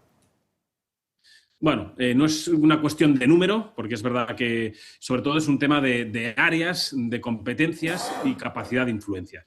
Y más allá del número, lo más importante es que, insisto, que ella entienda que nosotros hemos de tener mayor representación que en la anterior legislatura. Y es algo que aún ella, de verdad, no ha acabado de asumir.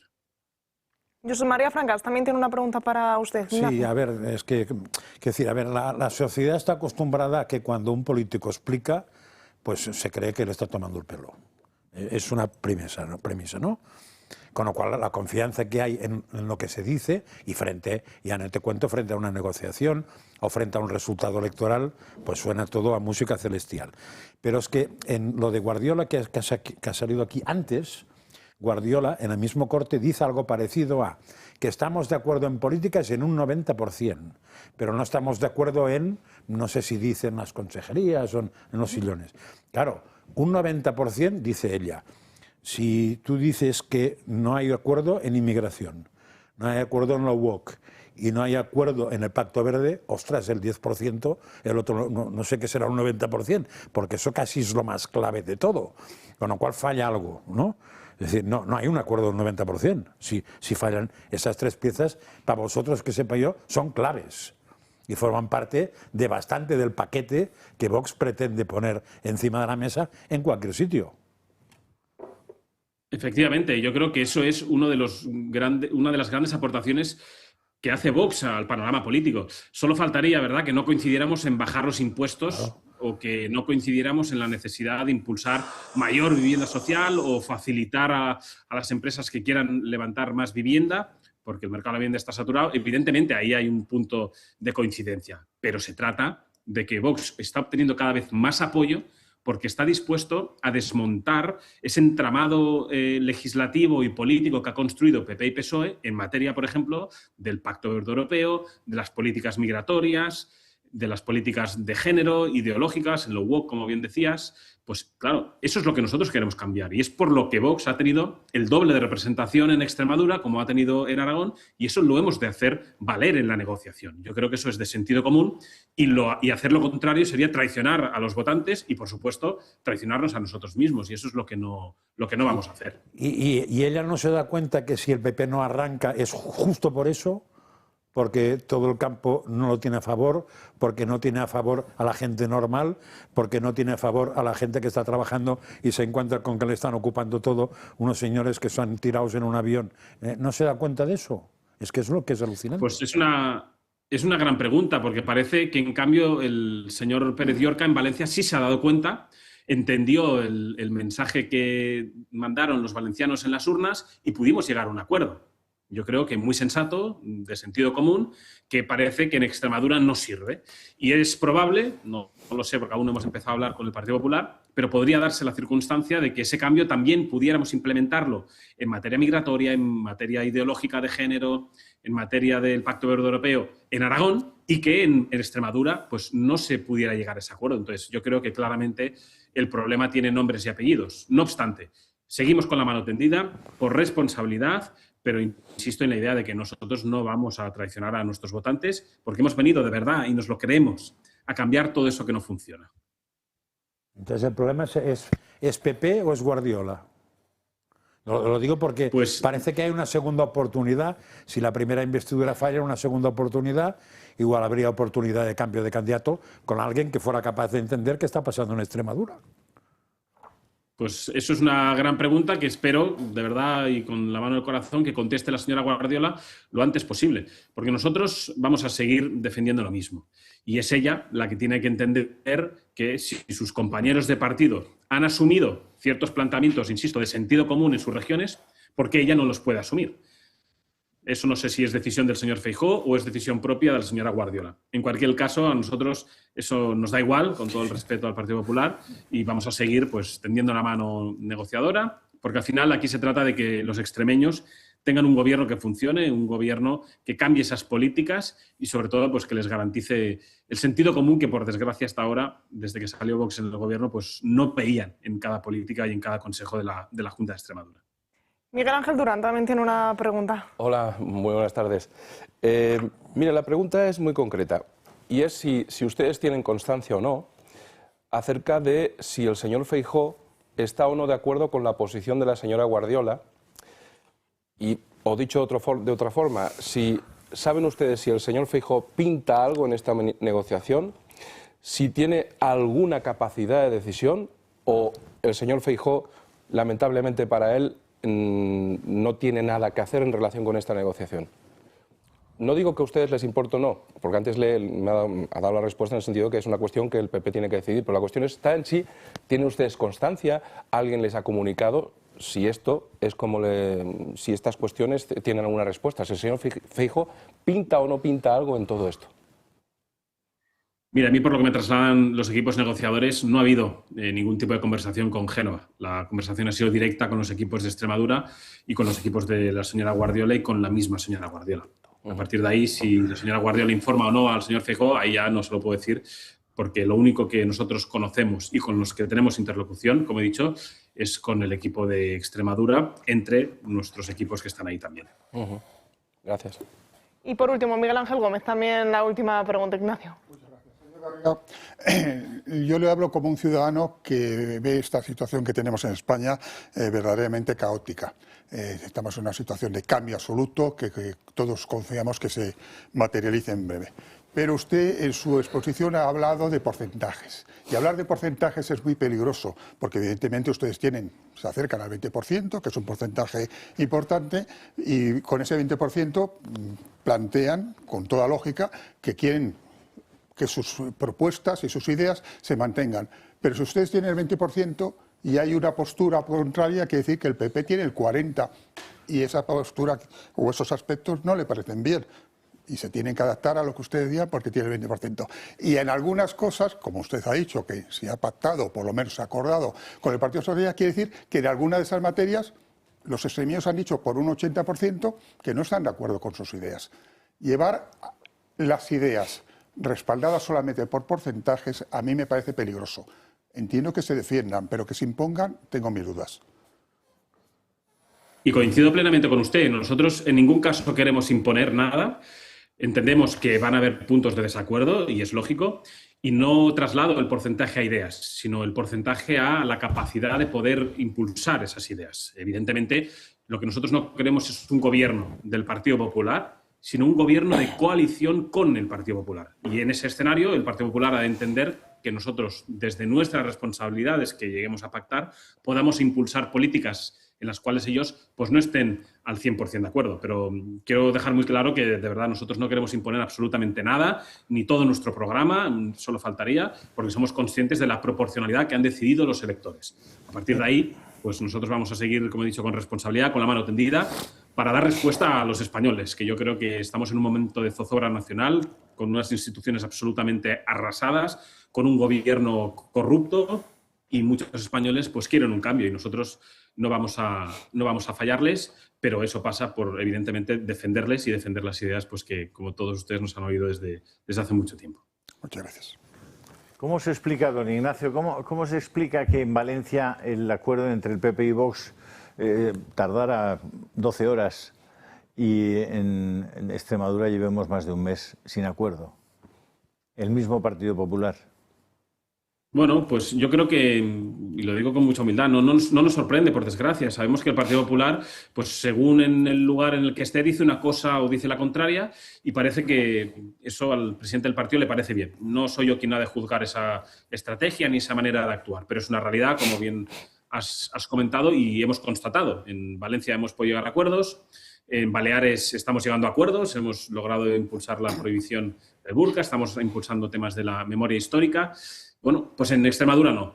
Luego yo creo que es claro, la señora Guardiola no tiene ganas de gobernar con Vox, no tiene ganas de asumir el resultado de las urnas, pero insisto y confío que, en fin, que en un alegato de responsabilidad pues asuma que hemos de convivir y tener un gobierno de coalición.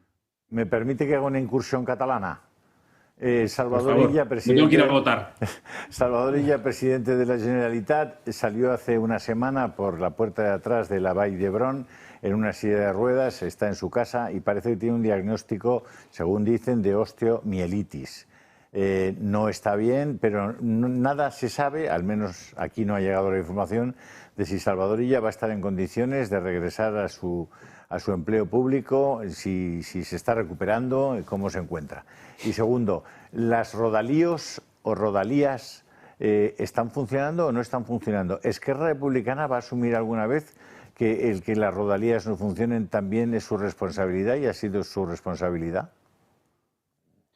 Pues seguramente no, porque evidentemente el separatismo no asume su responsabilidad, su corresponsabilidad actual, porque mantiene al gobierno de Pedro Sánchez, un gobierno que es el responsable de la falta de mantenimiento y del colapso total de la red ferroviaria y, por tanto, prefieren seguir asaltando al gobierno de España para conseguir prebendas y privilegios que dar respuesta pues, a las necesidades de los catalanes. Y respecto a Salvador Illa, pues yo, como bien sabes, soy ante todo persona y procuro el bien de la gente. Espero que se recupere pronto, pero que tan pronto como vuelva disuelva el Parlamento y convoque elecciones, porque claramente, y al igual que su jefe, Pedro Sánchez, ha colapsado Cataluña a nivel sanitario, a nivel educativo, a nivel de infraestructuras, a nivel de inseguridad, a nivel de inmigración ilegal, y venían a gestionar, y claramente lo que están haciendo es gestionar el caos, la miseria y la inseguridad de los catalanes.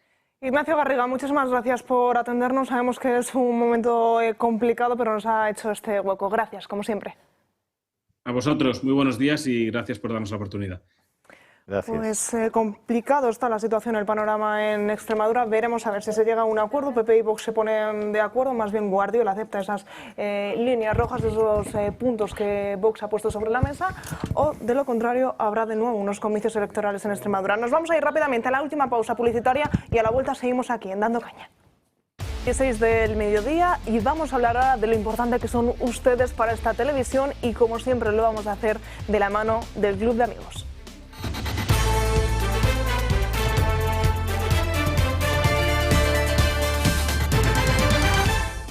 Y como siempre, de la mano de Paula Cruzado. ¿Qué tal? Muy buenas tardes. Pues muy buenas tardes. No solo, Natalia, de esta televisión, sino también de nuestra querida Radio Libertad, con esos programas de por la mañana de Don Luis del Pino, que hay muchísima gente que nos sigue, que también se hace socio para ayudar a que Radio Libertad pues esté todavía teniendo más póster para que podamos que se nos oiga todavía más fuerte allí donde no nos oyen, que esa es una labor que tiene el Club de Amigos y sobre todo es una obligación que tenemos todos, hacernos cada vez más fuertes, que este proyecto todavía crezca más y que no sea un grupo de amigos. Así que gracias a ustedes tenemos este medio de comunicación que es la tele y Radio Libertad, que ahora mismo pues muchísimos oyentes nos están escuchando a través de nuestro dial y sobre todo decirles que cómo nos pueden ayudar. Hay muchísimas formas de ayudar a este medio de comunicación a seguir hacia adelante. Una que es la que siempre decimos, que es haciéndose socio del Club de Amigos,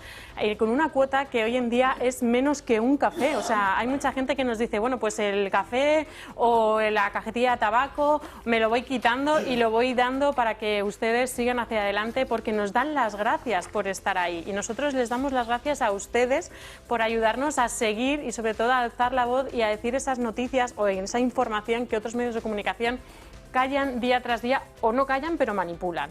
Entonces, esa es la acción más sencilla, que es la de socio, que pueden elegir ustedes la cuota en función de lo que estimen oportuno, lo que su economía le permita.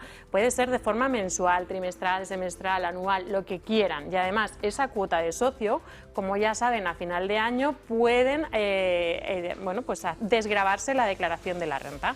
De los primeros 250 euros que ustedes hagan a lo largo de todo el año, se desgravan el 80%, o sea, 200 euros. Luego está la forma de hacer donaciones puntuales, que cada uno, en función de lo que quiera, de cuándo quiera, de cómo quiera, él puede hacer esa donación en esos números de cuenta que aparecen en pantalla. Lo único que sí que les pedimos de cara a lo que hemos hablado de la desgravación es que, por favor, cuando hagan esa donación se pongan en contacto con nosotros. ¿Para qué? Para identificarles, para decir, pues mira, tenemos todos sus datos, su nombre, su apellido, su código postal y su DNI, los tenemos todos correctos. Fenomenal, perfecto, pues muchísimas gracias. porque así usted se puede desgravar. Y luego está una opción que a mí me parece súper generosa y que de verdad doy las gracias porque todos los días nos llama gente preguntando y pidiéndonos información de eso, que es la testamentaría y herencias. Hoy aprovecho y tiro la caña, eso es, la caña, a mi compañero Miguel Ángel Durán, que es uno de, bueno, pues que nos ayuda con este tema, sobre todo para que estos trámites que a veces pues no son fáciles o la gente piensa que no son fáciles, ya sea por esa carga sentimental o por todo el papeleo que desencadena, lo hacemos muy sencillo, ¿verdad, Miguel Ángel? Absolutamente, es muy sencillo. Nosotros lo que hacemos es explicarle las distintas opciones, por ejemplo, legar un concreto inmueble o una cuantía económica, de forma que en el momento en que ya este socio, este telespectador pues ya no esté con nosotros, ya deja ese legado o esa herencia a favor de la fundación, y esto es muy sencillo y además no tiene ninguna complicación para sus herederos. Es decir, es muy sencillo y, por supuesto, si nos llaman, le explicaremos absolutamente todas las opciones, todas las posibilidades y la tramitación que hay que hacerlo simplemente en una disposición testamentaria ante notario.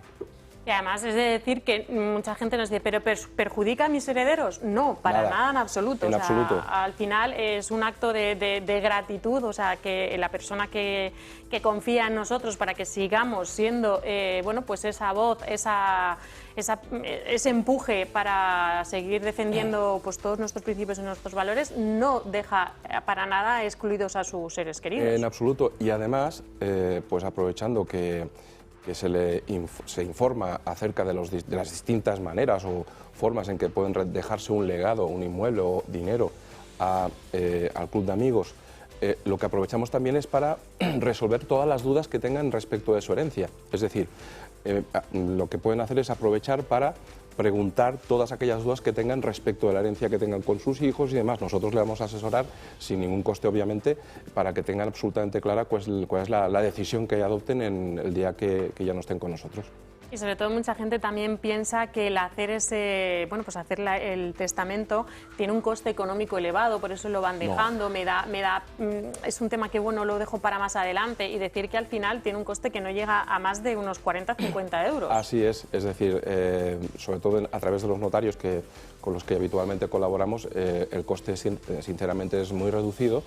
Pero sobre todo lo que permite es que la persona que decida realizar este legado o nombrar al Club de Amigos como heredero, lo que le permite es dejar todo muy bien, por así decirlo, atado, muy bien concretado, para que sea lo que se traduzca ese testamento, ese legado, en su verdadera voluntad y todo esté bien dispuesto. Pues nada, yo desde aquí, con cualquier duda que tengan en este tema, que a lo mejor es un poco, pues bueno, un poco más difícil de tratar, se pueden poner en contacto con nosotros llamando al teléfono del 916162464. En el caso de que nosotras a lo mejor pues se nos escape un poco más de lo que necesitan, nosotros se lo pasamos a Miguel Ángel y sin problema. Sobre una cuestión que antes lo has comentado en relación con las aportaciones que se realizan durante el año, que como bien decías, alguien que durante el año aporta 250 euros, en realidad solamente le va a costar 50. ¿Por qué? Porque 200 de esos 250 los va a poder deducir y los va a recuperar a través del impuesto sobre la renta. Eso es, sí, en el caso de que sean empresas, en el impuesto de sociedades, que creas que no, también eso es un aliciente para todos los empresarios que se animan a tener una empresa hoy en día con todo lo que cuesta, pues bueno, beneficiarse también de estas desgravaciones también es algo importante.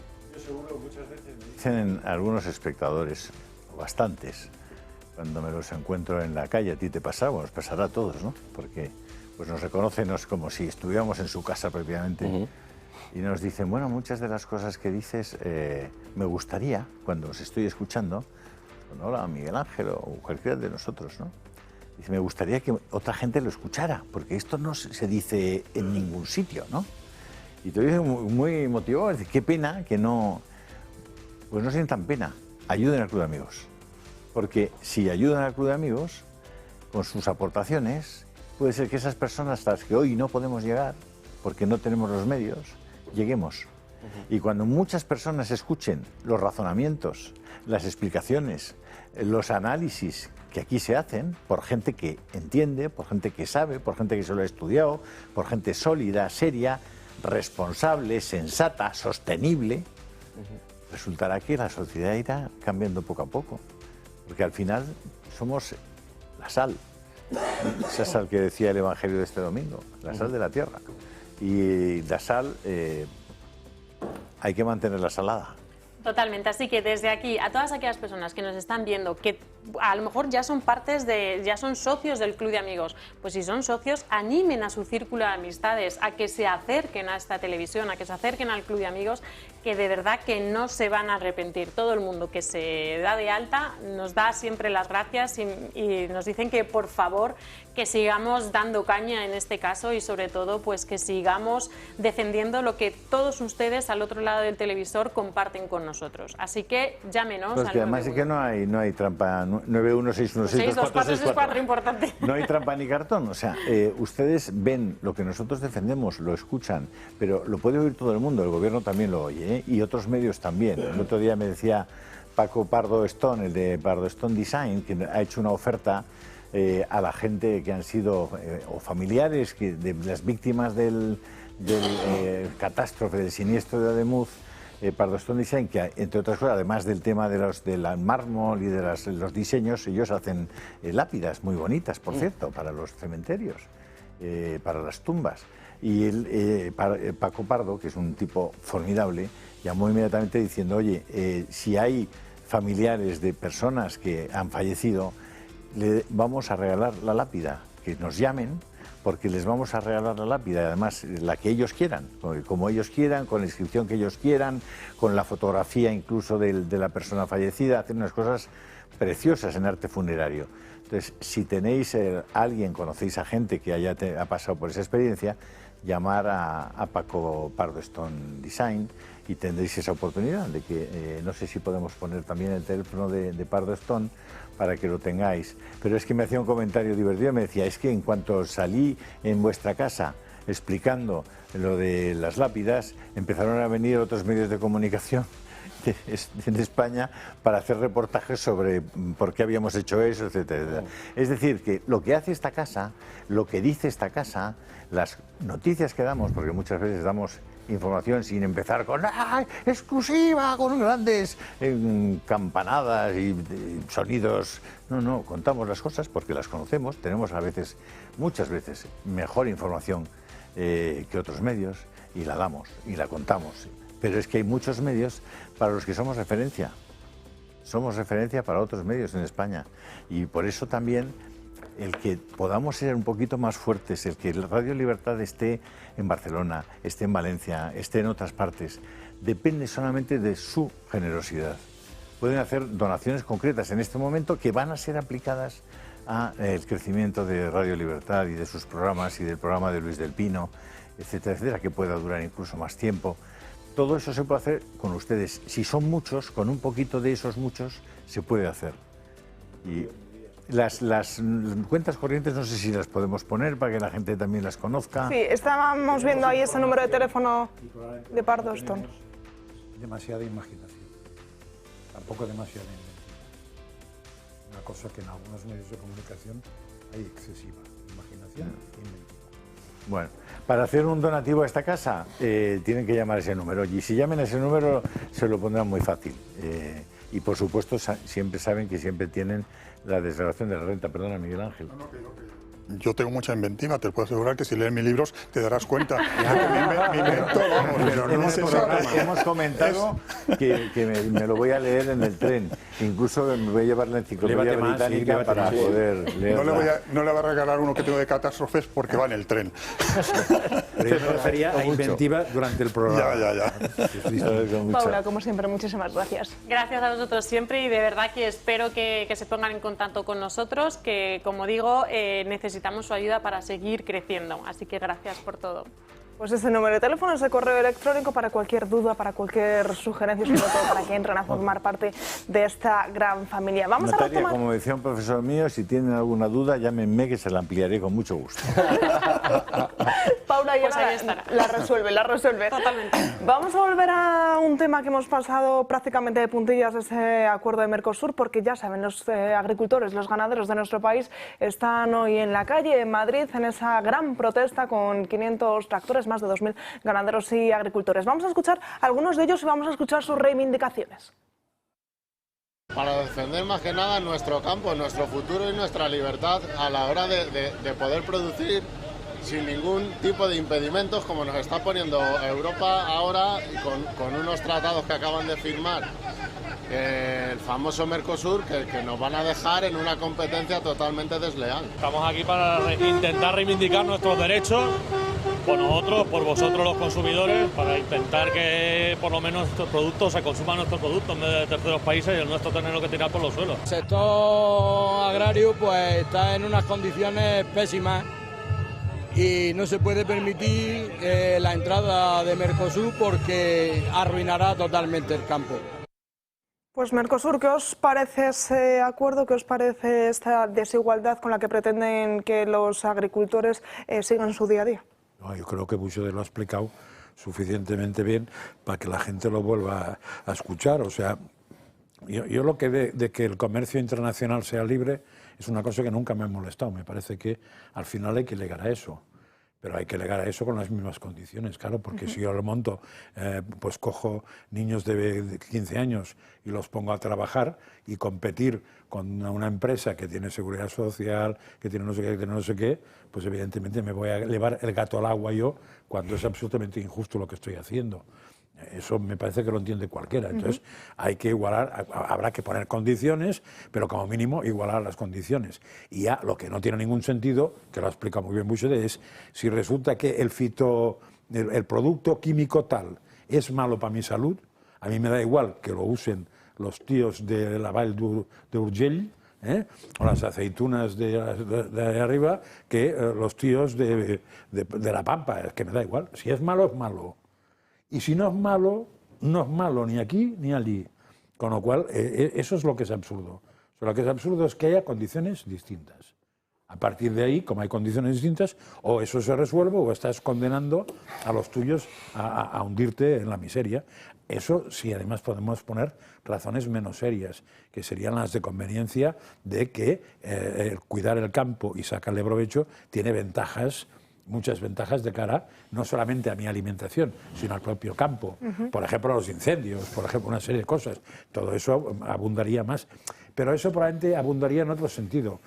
Eso haría que el Estado, que para algo tiene que servir, aunque generalmente molesta más que otra cosa, ayudara a resolver ese tipo de problemas. Por ejemplo, tenemos un gobierno que está se le ha metido en la cabeza la emergencia climática que solo la ven ellos. Vamos a suponer que tenéis razón y que me da igual ya. Emergencia climática, ¿qué puñeta habéis hecho para cuidar la emergencia climática en los campos españoles? Porque si no han hecho nada, entonces estamos en lo mismo. Miguel Ángel Durán. Bueno, a ver, yo lo que quería decir es que este acuerdo lo que pretende ya es que nuestros agricultores pues tengan que sembrar con las manos atadas a la espalda. Ya lo hemos repetido en diversas ocasiones que el acuerdo consiste en que nuestros agricultores que están sometidos a normativas que no cumplen en ningún otro lugar del mundo tengan que competir con estados y con agricultores que no tienen que cumplir normas laborales, higiénico-sanitarias y los costes son mucho más reducidos. La cuestión está en que, a mi juicio, la UE se está convirtiendo, o lo es ya desde hace mucho tiempo, enemiga de los ciudadanos europeos. ¿Y por qué lo digo? Porque no solamente maltratan a un sector que para mí es primordial, que es el sector de la agricultura, sino que sus estrategias pasan porque Europa dependa del exterior en materia energética, militar y también en bienes y servicios que son imprescindibles y de primera necesidad, como es nuestra agricultura. También me parece lamentable pues, el maltrato que este gobierno suele darle a los agricultores cuando se manifiestan en Madrid. Ya con ocasión de otras manifestaciones pues, se liaron a palos con los agricultores. Y también creo que en cierta medida no nos damos cuenta los españoles y apoyamos poco a los agricultores, a excepción de algunos partidos, como por ejemplo Vox, que sí tiene una postura muy clara en este asunto, puesto que los agricultores van a la huelga, pero tampoco el resto de ciudadanía parece que como que les damos nuestro apoyo, pero poca cosa más. Y nos estamos jugando mucho. Es decir, estamos como, iba a decir atontados, pero estamos como aletargados todos y no nos damos cuenta de la importancia de este tipo de movimientos. Miguel Ángel Gómez. Vamos a ver, Europa nació de un tratado del carbón y el acero. Y luego se desarrolló gracias a una cosa que se llamaba la política agrícola común.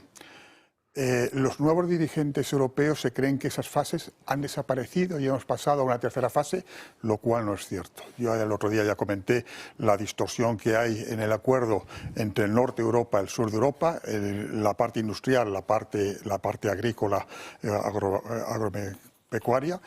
Y eso se va a poner de manifiesto. Desde luego, los españoles y los europeos en general vamos a comer muchos más fosfatos y vamos a comer muchos más transgénicos. Y lo único que nos puede salvar es que alguien descubra que los fosfatos y transgénicos engordan. Porque entonces sí se prohibirán. Pero mientras que simplemente queden cáncer, eso parece que lo preguntan. ¿Que generen CO2? Efectivamente. Los barcos que van a trasladar no generan nada. Nada. De hecho, generan oxígeno, son barcos oxigenosos. Oxigenadores. Sí, es bestial. Bueno, pero es que hay otra cosa que también me choca a mí eso. O sea, ¿por qué puñeta el sur de Europa no puede ser industrial? Yo no lo entiendo esto. O sea, entiendo que el norte de Europa, en temas primarios, tenga que tener lo que no necesita Supersol, ¿vale? Porque tiene un clima. Pero para industria, yo no sé, para que sepas, yo los climas pues no son... Yo puedo montar una fábrica... De hecho, en el sur de España había unas fábricas de barcos alucinantes. Te lo contesto con una pregunta. ¿Por qué se desarrolla... Es gallego. Es gallego. Casi. ¿Por qué no se desarrolla Valencia y se desarrolla Cataluña? Carayo. Por intereses políticos. Porque es más lógico que se desarrollase. Bueno, llevamos 200 años desarrollando Cataluña cuando tenía ese... ¿Por qué no se desarrolla Asturias y Cantabria y se desarrolla el País Vasco? No es porque las industrias estuviesen ahí, no, las industrias estuvieran ahí porque se impidió que estuviesen en otro sitio. Por eso que no es un problema políticas. de ¿Por qué no paralelos ¿por qué no se desarrolla el sur europeo desde el punto de vista industrial? Porque por razones políticas no interesa. Ya, pero que se da por supuesto eso. O sea, Europa Norte es la industria porque debe florecer allí y el clima es adecuado, y el sur tenemos que crear patatas. Pues mire, podemos crear patatas, pero se están haciendo unos aguacates de fruta mamá. Leas el Tratado de Adhesión Español a la Unión Europea y ahí llegará la explicación. Como sabiamente dicen los gallegos, si te digo la verdad te mentiría. Pues ahí están viendo esas imágenes de hace apenas unos minutos de la protesta de los ganaderos y agricultores españoles frente al Ministerio de Agricultura, en la que van a entregar esas reivindicaciones, esos puntos, para ver si el ministro ahora sí les hace caso y para ver si se conciencian de la verdadera problemática que supondría ese acuerdo, que contase con la luz verde, ese acuerdo a nivel europeo de Mercosur. Todo ello estaremos muy pendientes y se lo iremos contando, se lo iremos ampliando. Y ahora sí, toca abrir esa página internacional, toca ver qué pasa al otro lado del charco y como siempre lo hacemos de la mano de Sandro Meco.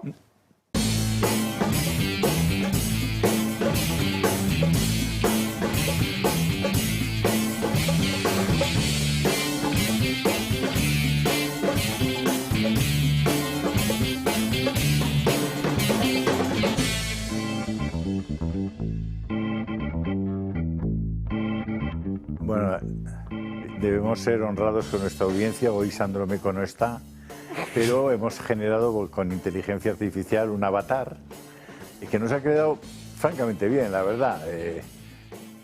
Ya lo van a comprobar ustedes ahora. Lo que van a ver es el avatar de Sandro Meco, que por cierto hizo un programa ayer fantástico.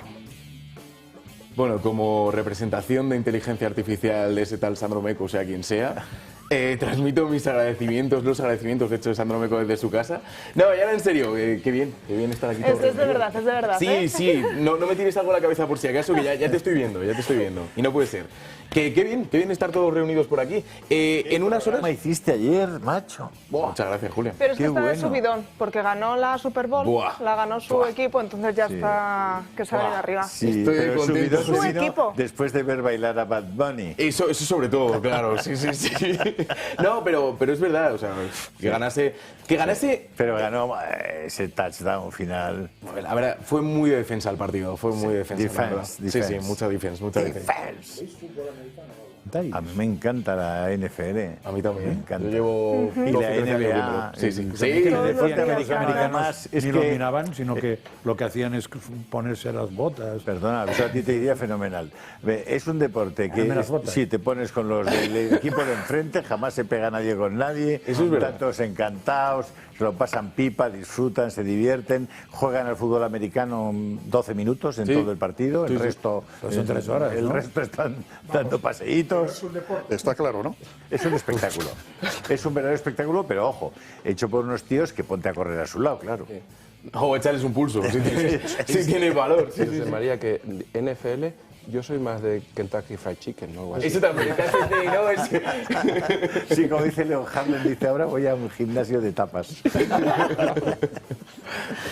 Bueno, Sandro, ¿qué nos quieres contar?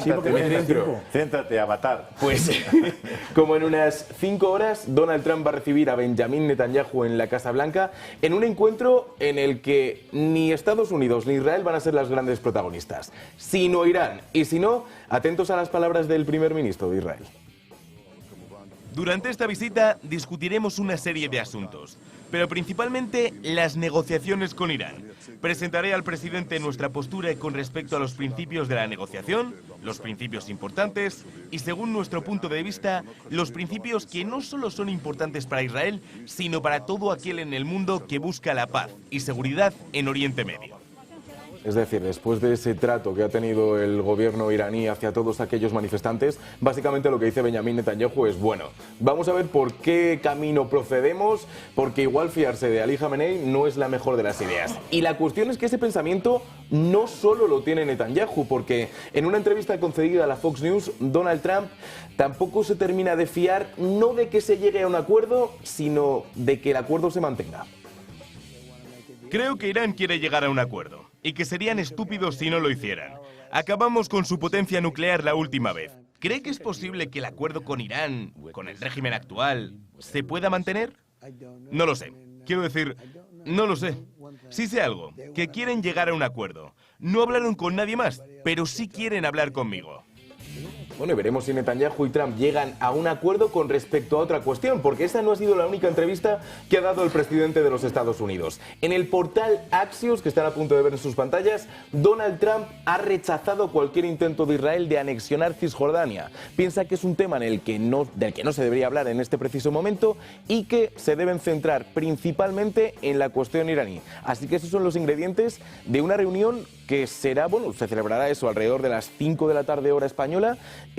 Se espera que no haya declaraciones al respecto, al menos en la misma, porque la prensa no tiene acceso. Entonces, veremos qué nos cuentan ya una vez terminada esta reunión, tanto Donald Trump como Netanyahu.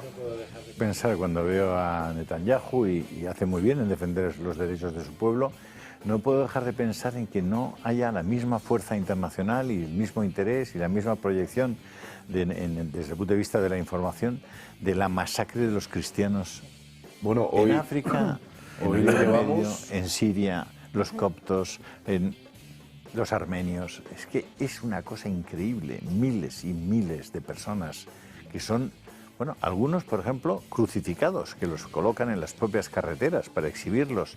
Es decir, de eso no hay nada, no hay imágenes, no se sabe nada. Los judíos han sido capaces de defender sus intereses y su país con enorme eficacia. ¿Dónde están los cristianos? ¿Dónde están los católicos del mundo sacando todo el día información sobre lo que les están haciendo a sus hermanos, que los están masacrando a ellos, a las mujeres, a los niños, a sus familias? Es una cosa increíble lo que está ocurriendo, pero no hablamos de cientos de personas, como en el caso de lo que ocurrió en la matanza de Gaza. Hablamos de miles y decenas de miles y centenares de miles de personas que son mártires. Y es que encima los jefes tampoco hablan, ¿eh? No, tampoco. Porque los jefes están, que sepa yo, en Roma y en alguna que otra capital con sus conferencias episcopales. Pero yo quería ir al otro lado. Tú has dicho que Irán no es de fiar, Trump en el tema de Irán tampoco, ¿eh? Ya. No nos engañemos. O sea, Y este señor algún día tendrá que plantearse a ver si es más prudente, porque claro, cuando están las calles llenas de gente protestando, decir seguir, que voy a ayudaros y no aparecer, esto no sé cómo se llama, pero de ejemplar no tiene nada, ¿eh? O sea, dejó la gente tirada en Teherán y en el resto de Irán a lo bestia, porque para eso cállate. Sí que es verdad que yo creo que mantuvo, además lo ha dicho en la entrevista también, la amenaza de o paráis o os volvemos a atacar, y en el momento en el que parece, y de nuevo es que parece porque no sabemos, no conocemos los entresijos de todo esto, pero en el momento en el que parece que Ali Khamenei dice, oye, que igual después de la operación de martillo de medianoche me puede volver a ocurrir algo a mí, venga, vamos a hablar. Y Donald Trump sí que es un hombre que, bueno, pues intenta siempre que impere el diálogo, pero entiendo totalmente tu postura. Mismo decir, o paráis o vengo, claro, que eso es avisar a la autoridad, que decir al ciudadano, sal a la calle, fuerza, que te ayudo. No es lo mismo. Porque si se hace lo primero, yo no tengo nada que decir. Si hace lo segundo, es corresponsable de los que allí pringaron. Claro. Así de simple. Sí, sí. Pues para ampliar toda esta información y para estar más al tanto de toda la última hora de lo que ocurre en Estados Unidos, a partir de las 9:26 con Sandro Meco, con un programa que al menos tendrá el nivelazo de ayer. Bueno, lo intentaremos, nada, sin presiones, vale, pues nada, pues se intenta y ya nos cuentan ustedes mañana. Escucha, para que comprueben nuestros espectadores que no es un Sandro Meco, sino que es un avatar, le voy a pegar un puñetazo. No, es que lo he visto venir, yo me voy, que me tengo que maquillar esas cosas, que no estoy muy guapo hoy. Sandro, como siempre, muchísimas gracias. Muchísimas gracias. Y vamos a acabar el programa y lo vamos a hacer, Julio, con unas imágenes que me has compartido y que quieres enseñárselas, bueno, pues a todo el mundo. Vamos a ir Disfruten de la vida, del milagro de la vida y del milagro de que queden médicos que tengan la sensibilidad y la hermosa condición de este hombre que, habiendo nacido el niño prácticamente muerto, ha dedicado sus esfuerzos para reanimarlo, haciéndolo con una profesionalidad y con un mimo y un espectacular. Ver a esa criatura que estaba muerta, cómo es reanimada por este doctor que primero le pone oxígeno y ahora está estimulando su corazón, sus pulmones, para que pueda volver a latir y para que puedan respirar. Y solo ver la cara de él, cómo sus manos prácticamente le acarician, le miman para que la criatura pueda salir adelante, es un espectáculo tan precioso. ¿Dónde es eso? De una humanidad y de una sensibilidad. Todo esto en un mundo en el que el aborto se ha adueñado del corazón de las gentes, la capacidad de las mujeres para matar a sus propios hijos en su seno, pues contrasta verdaderamente con este niño que, fijaros, ya empieza a llorar, ya ha reaccionado y él sigue estimulando su corazón, sus pulmones. Fijaos qué cosa tan preciosa. Estaba azulito y ahora ya tenía el color. Sí, va cogiendo, va recuperando, estaba cianótico, va recuperando. Y es una imagen tan preciosa y tan positiva que muchos de los que realizan abortos deberían verlo, deberían conmoverse, porque se están realizando en Estados Unidos, en muchos de los estados se realiza el aborto por parto parcial, que es justo cuando están haciendo la criatura, le introducen una cánula en su cabecita, lo ahuecan la cabeza y después con una especie de pinzas la machacan para poder extraer a la criatura ya muerta. Frente a eso hay médicos, hombres como este, que hacen todo lo que está en sus manos, ponen su experiencia y su capacidad profesional para sacar adelante una vida humana frente a todos los que acaban con ella. Ahí lo tenéis, al niño ya respirando. Bueno, la verdad es que impresiona cómo lo estimula, cómo ahora veréis que lo suelta para aparentemente darle un susto y para que reaccione. Fijaros, En fin, es una cosa maravillosa. Con un final muy feliz. Y nosotros también hemos llegado al final del programa de hoy. Como siempre, muchísimas gracias por estar aquí conmigo. Gracias a ustedes por acompañarnos. Y ya saben, les vuelvo a citar, como siempre, mañana jueves a partir de las 12 del mediodía para seguir contando todos los... Si la Renfe quiere, Natalia. Efectivamente, si la Renfe quiere, pero bueno, si no estoy yo, alguien Si se estará aquí. enteran que vas tú en el tren, yo creo que lo van a parar para que no llegues. Si no estoy yo, a partir de las 12 del mediodía estará otro, hará un avatar como el de Sandro y estaré yo aquí en Inteligencia Artificial. Mentideros de Madrid, Miguel Ángel Gómez Ortiz, os lo recomiendo vivamente. Les veo mañana, como siempre, a partir de las 12 del mediodía. Disfruten de la tarde de hoy. Hasta mañana.